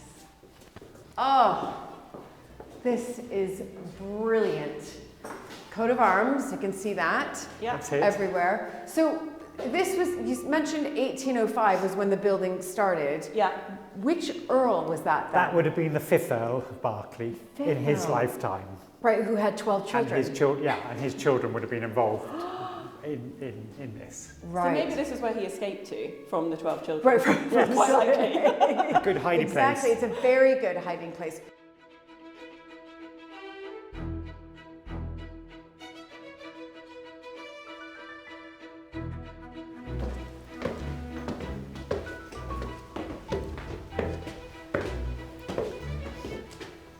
Oh my goodness. Wow.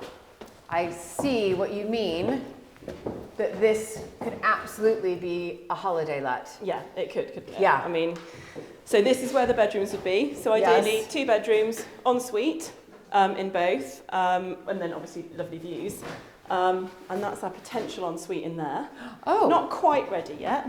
Oh, let me have a little look. Listen, I'm big on renovations. I'm doing one at Matberton right now. So I'm doing one at a cottage on the estate. So, and it's, you know, slow, but steady. Yeah. But this would be a brilliant ensuite Well, it's bathroom quite here. cool. So we're in one of the turrets now. So there's 4 kind of circular little turrets to the Folly. So we're trying to make the most use of the space, and it's also quite cool. Yeah. Obviously, because it's a really important building, we need to do everything in a really sensitive way. Yes. To try and make sure we don't ruin the integrity of what we're trying to achieve here.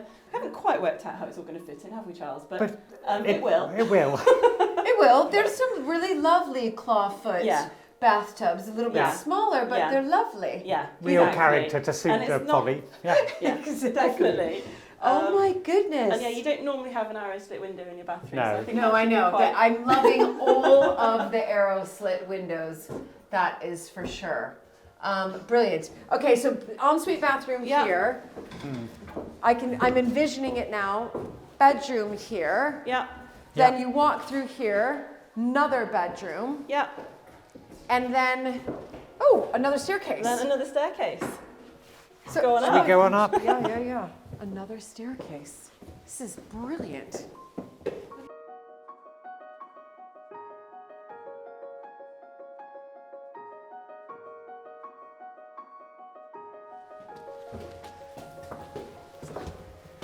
I mean, I'm speechless. I'm actually speechless. This is the party room. Right, this is the party Definitely. room. But it's incredible because you've got these 360 views. Yeah. And you've got Deer Park surrounding. I mean, and the light coming in. All right, so Michelle, what are you thinking for this room? So rough plan of attack, this would be the kind of the sitting room, the drawing room. So people will come up here, there'll be a nice fire going, they'll have lovely views. If it's a sunny day, they'll have lots of fancy velvet curtains. If it's not, they'll feel cosy in here. So that's the plan for this. And I think trying to just bring it back to, trying to use our imagination, what would it have been like when the 5th Earl was enjoying it? Yeah. You know, and kind of have a nod to that. Yes, so, absolutely. that's the plan. Right, and then I can see 2 doors on either side. So turrets again, so as we saw in the bathrooms below.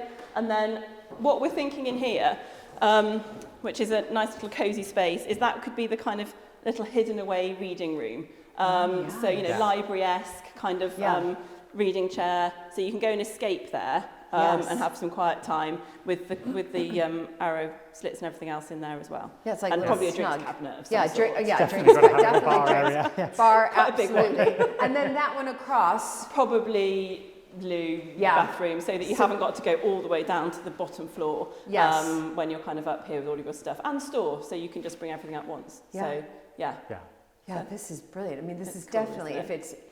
I mean, I have to say, one of the best follies I know I've ever been in. Yeah, it is. It's we love it. It's lovely. Absolutely brilliant. Well, I would definitely be keen on letting it whenever that happens.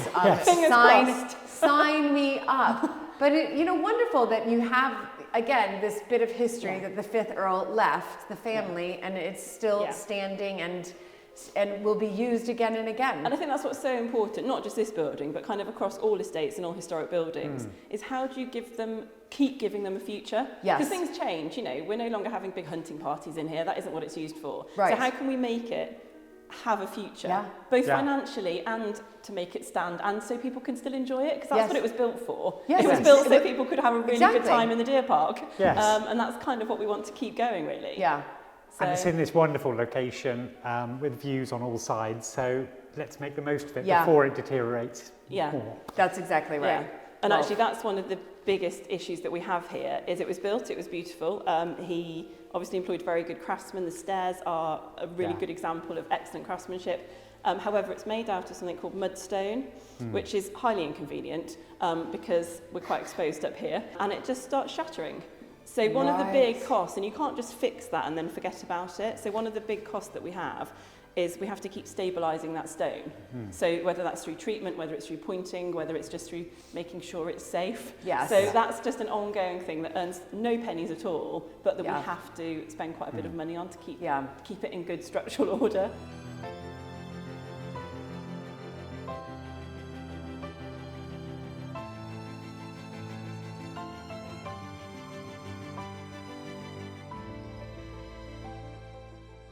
Charles and Daisy Berkeley live out on the estate in a wonderful former hunting lodge with the most amazing views.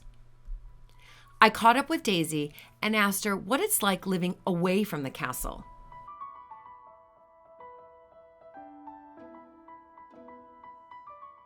When Charles and I married, Charles's parents were in the castle. Charles's mother is still in the castle, and she's very happy in there. You've been there, it's very warm and cosy. It's a lovely place to live. It's a very safe place to live. So it was never going to be for us for the time being. But we have quite a collection of animals and some quite large dogs, which we love. And with the castle open to the public so much, I think it's open 5 days a week. Yeah. And for a lot of the year, and there's lots of weddings as well, for us to be going in and out, because you can't just open the door and let them into the garden. Right. Because we have inner bailies and outer bailies and great big doors and locks and keys and things, because it's it's a maze. A proper castle. Yes. And also, poor Charles, when he married me, he did get this menagerie, which included horses. And so, yes, living where we are now, we have a barn with internal stables, we have loads of space, and we're just spoilt rotten with places for the horses and the dogs to roam free. This house, though, how long has it been here? What's the history of this house? And when you look at it, it looks like the most insane place to build a house, because you get hit by all the weather all year round. And I mean, it is hilarious when the storms hit and we just sort of batten down the hatches. But it was not built as a sort of family home. It was built actually originally as a hunting lodge. Okay. They believe, I mean, people have studied it, they believe some of it was started in the 1300s. There's some very old stonework, and then bits were added, bits fell down, other bits were added. It was built as a hunting lodge for hunting deer. And I mean, who knows, maybe Elizabeth I was in this one. Right. Because, I mean, she came to hunt deer at Berkeley, and I think she stayed for a little longer than anyone thought she would and killed most of the deer, but she may have set foot in this place as well. I mean, it has probably got a hell of a history. And so then when did you move here? The last tenants were farmers, and I mean, poor them, the whole thing was sort of falling down around them, and they were very stoical staying here. I think not many people would. There was no electrics. They occasionally, I think they had a generator if they wanted a bit of light. And there's also no running water. So like roughing it? Proper roughing it. Fantastic. There was a little wood burner. And I mean, we are sitting here all cosy with underfloor heating, so warm, thank living you. the life of right. I think they also rather loved it up here. And then it became just derelict. And there was trees growing through where we're sitting now. No. This wall, I think, was about to come down. There were sort of falling down pig pens. I mean, it was a ruin. Right. And it was virtually about to be razed to the ground. And someone made the brave decision, thought, actually, let's make it a holiday let. Okay. which probably would have been amazing. Yes. But Charles and I saw this happening and we thought, actually, maybe we could just get in there first. Right. And we made the decision, and it was the most exciting thing we could have done, because to live here is just, we feel like the luckiest people alive with this view. Daisy has a successful equestrian career, a highlight winning the team bronze medal at the Beijing Olympics in 2008. I think the peak of my career was around the years when Charles and I married. And I think since then I've been reducing in numbers. I think, you know, I'm getting older, and so every year, you know, I seem to be one horse less. Right. And I'm now down to 2. Right. And they're 2 lovely horses, and I'm not out there competing all the time like I used to, because I think, you know, as you get older, I want to do more things to help Charles with the castle and with projects that are going on there. I can't completely let go, because I do like, I mean, all horses are lovely, but competition horses, well-trained horses, I just love riding a lovely horse. And I think when the love is completely gone, or I lose my nerve, I think that is the time to completely pull the plug. Right, right. I think Charles would be quite keen if I pulled the plug soon. You married in 2009, is that right? Yes. And then you had, that, as you said, that was the height of your career, because you had the 2008 Beijing Olympics. Yes. And you had a bronze medal in that. Fantastic. So that the wrong colour. It's the right color. All medals. At least we got something. Yeah. Career. And then after that, you married Charles. You know, when you knew about sort of Berkeley Castle, this was going to be where you were, you know, one day going to end up. I mean, for me, it felt a bit daunting, and had a career, but also I'm the American, so I was like, whoa, what? But did you feel that same sort of, I guess, emotion inside, like, or did you kind of feel like, I'm going to separate the two for now, I'm going to carry on with my career? Yes, very much so. I knew that Charles and the castle, they have an incredibly good team working, they have a very good system, everything runs like a well-oiled machine. And yes, there's always going to be evolution of that, new things happening. And I knew, Charles always said that he would love me to get involved doing whatever interested me. And we do have a lot of talks about it, what does interest me. I'm very fond of the garden side of it. Yeah. And Berkeley does have a beautiful garden, and I think it's rather a wonderful garden. So I would like to get more involved with that. And they've also got a new project with a kitchen garden. Right. And there's a new restaurant being built. And I think we want to try and have a really good project with the kitchen garden. Maybe also try and encourage a little bit of I'd love to have a little farmers market going on. Start small, see what the farmers in the area would like to sell. Yes. And see where we go from there. And I am going to ask you sort of the $1 million question. Do you think that there will ever be a time that you will move to the castle? I mean, we're very aware that one of the sort of USPs of Berkeley is the fact that it has been lived in by the same family since the day it was started. Nearly 900 years. Incredible. And we don't want to be the ones to break that chain. I don't ever see us living in it 24/7. Right. Because of the animal factor. Yes. We're never going to be without animals. Right, and our daughter Mary, she has ponies. She's convinced she wants to ride. And it's much easier to be out in the middle of nowhere. We'd love to retain a small area where we can stay. And I'll do whatever he sees fit. But I know, you know, both of us do love just being able to take a step back. Yes. And it's almost like leaving the job slightly. And Berkeley, considering how cold and dank it would have been once upon a time, you know, as a proper, you know, fortified castle. I think the last Earl put a lot of money into it to make it an incredibly cosy place that it is. And it's a lovely place to stay. And to look out of the windows and see around you, and these wonderful, incredibly thick walls. And you know, it's an absolute treat.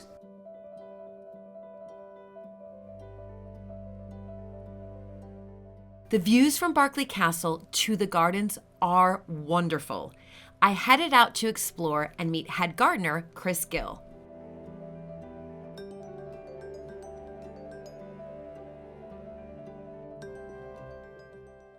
Hello. Hello. I was told I could find you here. Hi. You must be Chris. I'm Chris, yeah. Yeah, I'm Julie. So How's nice you? to meet you. And you. So what are you doing here, really quickly, before I ask you a million other questions? So we've got a wedding fair on this weekend. Right. This is one of the main areas they bring people down to because it's part of the wedding breakfast. They bring people down for drinks and things, and it's a lovely setting. So I need to really make this really, really tidy. Yes. And get it looking really good so that people are, want to come and have their weddings here. Okay, so what are you snipping away at? Just hydrangeas that have died back, so get them looking good for the summer. Right. Now, I'd love to just pick your brain a little bit, Chris, just about the gardens here. And especially gardens are so important for, they're an important feature of these historic houses. They definitely are, yeah. Yeah, huge feature. I mean, people come to see not just the house, they come to see the gardens as well. They would have developed along with the family, so you'd have had produce feeding the family and all the retainers, and then gradually over the years, as that gets smaller, then it turns into a house for visitors, which needs to look really good. So you then design gardens around it, more for them, the spectacle of the garden. Yes. So tell me a little bit about that. So that is the old swimming pool. Is it? Yeah. So I think that was the last Earl put that in. Yeah. But yeah, this swimming pool is 5 foot deep in the middle, 4.5 foot each end. Which is great for a swimming pool, but not so great for a lily pond. Right. So we have it now as a lily pond. Okay. And lily's only like really 3 foot so it makes it a little bit awkward. So does anybody swim in it? Occasionally? No, funnily enough. So it's, even it's people evolved. falling into it doesn't happen very often, funnily enough.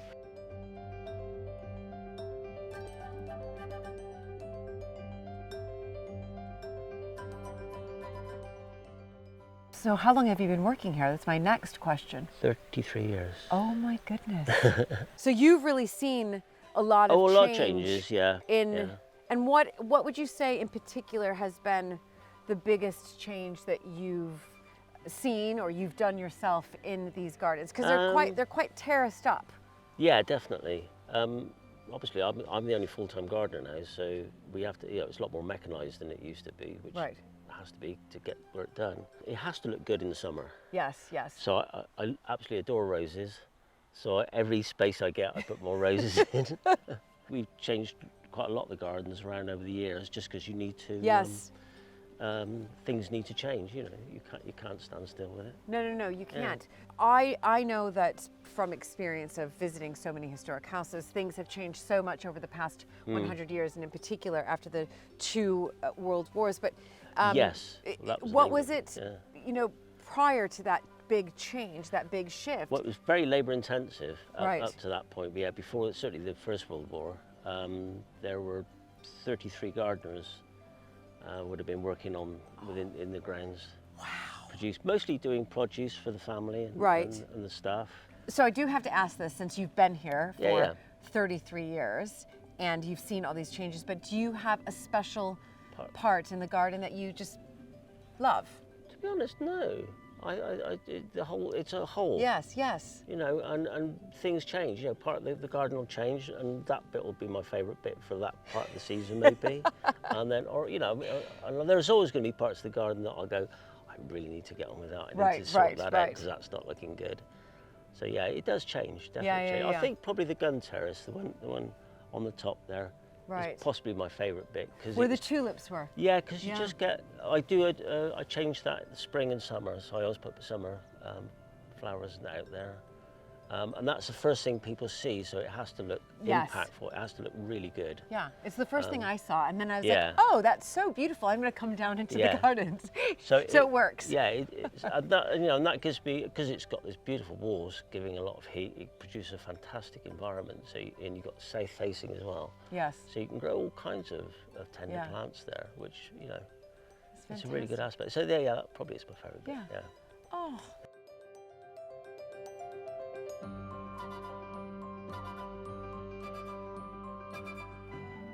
And across from the gardens, the redevelopment of the late 18th century kitchen garden was just getting started.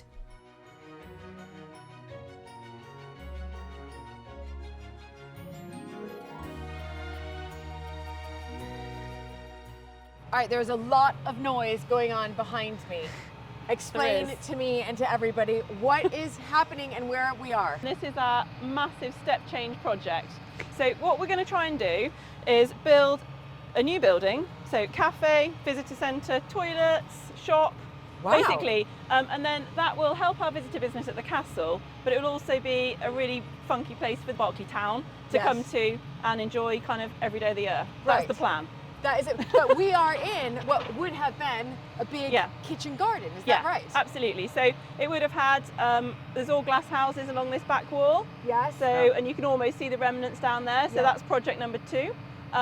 There would have been, and one of the big bits here, we want to recreate it. So this would have provided a lot of the food for the castle at one point. Yes. So we want to try and recreate that as much as we can. So historic planting, reinstating fruit trees. We'll have peaches and apricots espaliered along the sunny walls.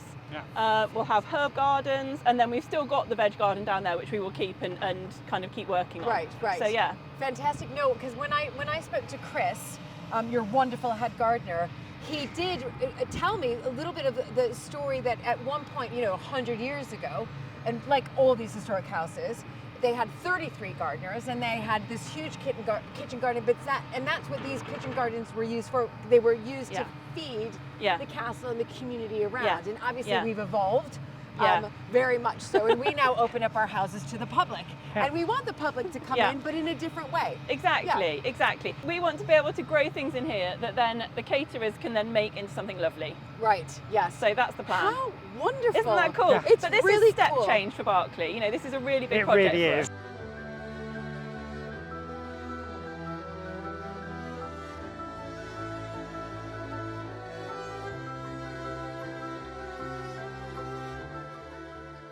Every historic house owner strives to make an impact for the long-term benefit and survival of the buildings and estate. So I asked Charles if this is one of those legacy projects for him at Berkeley Castle.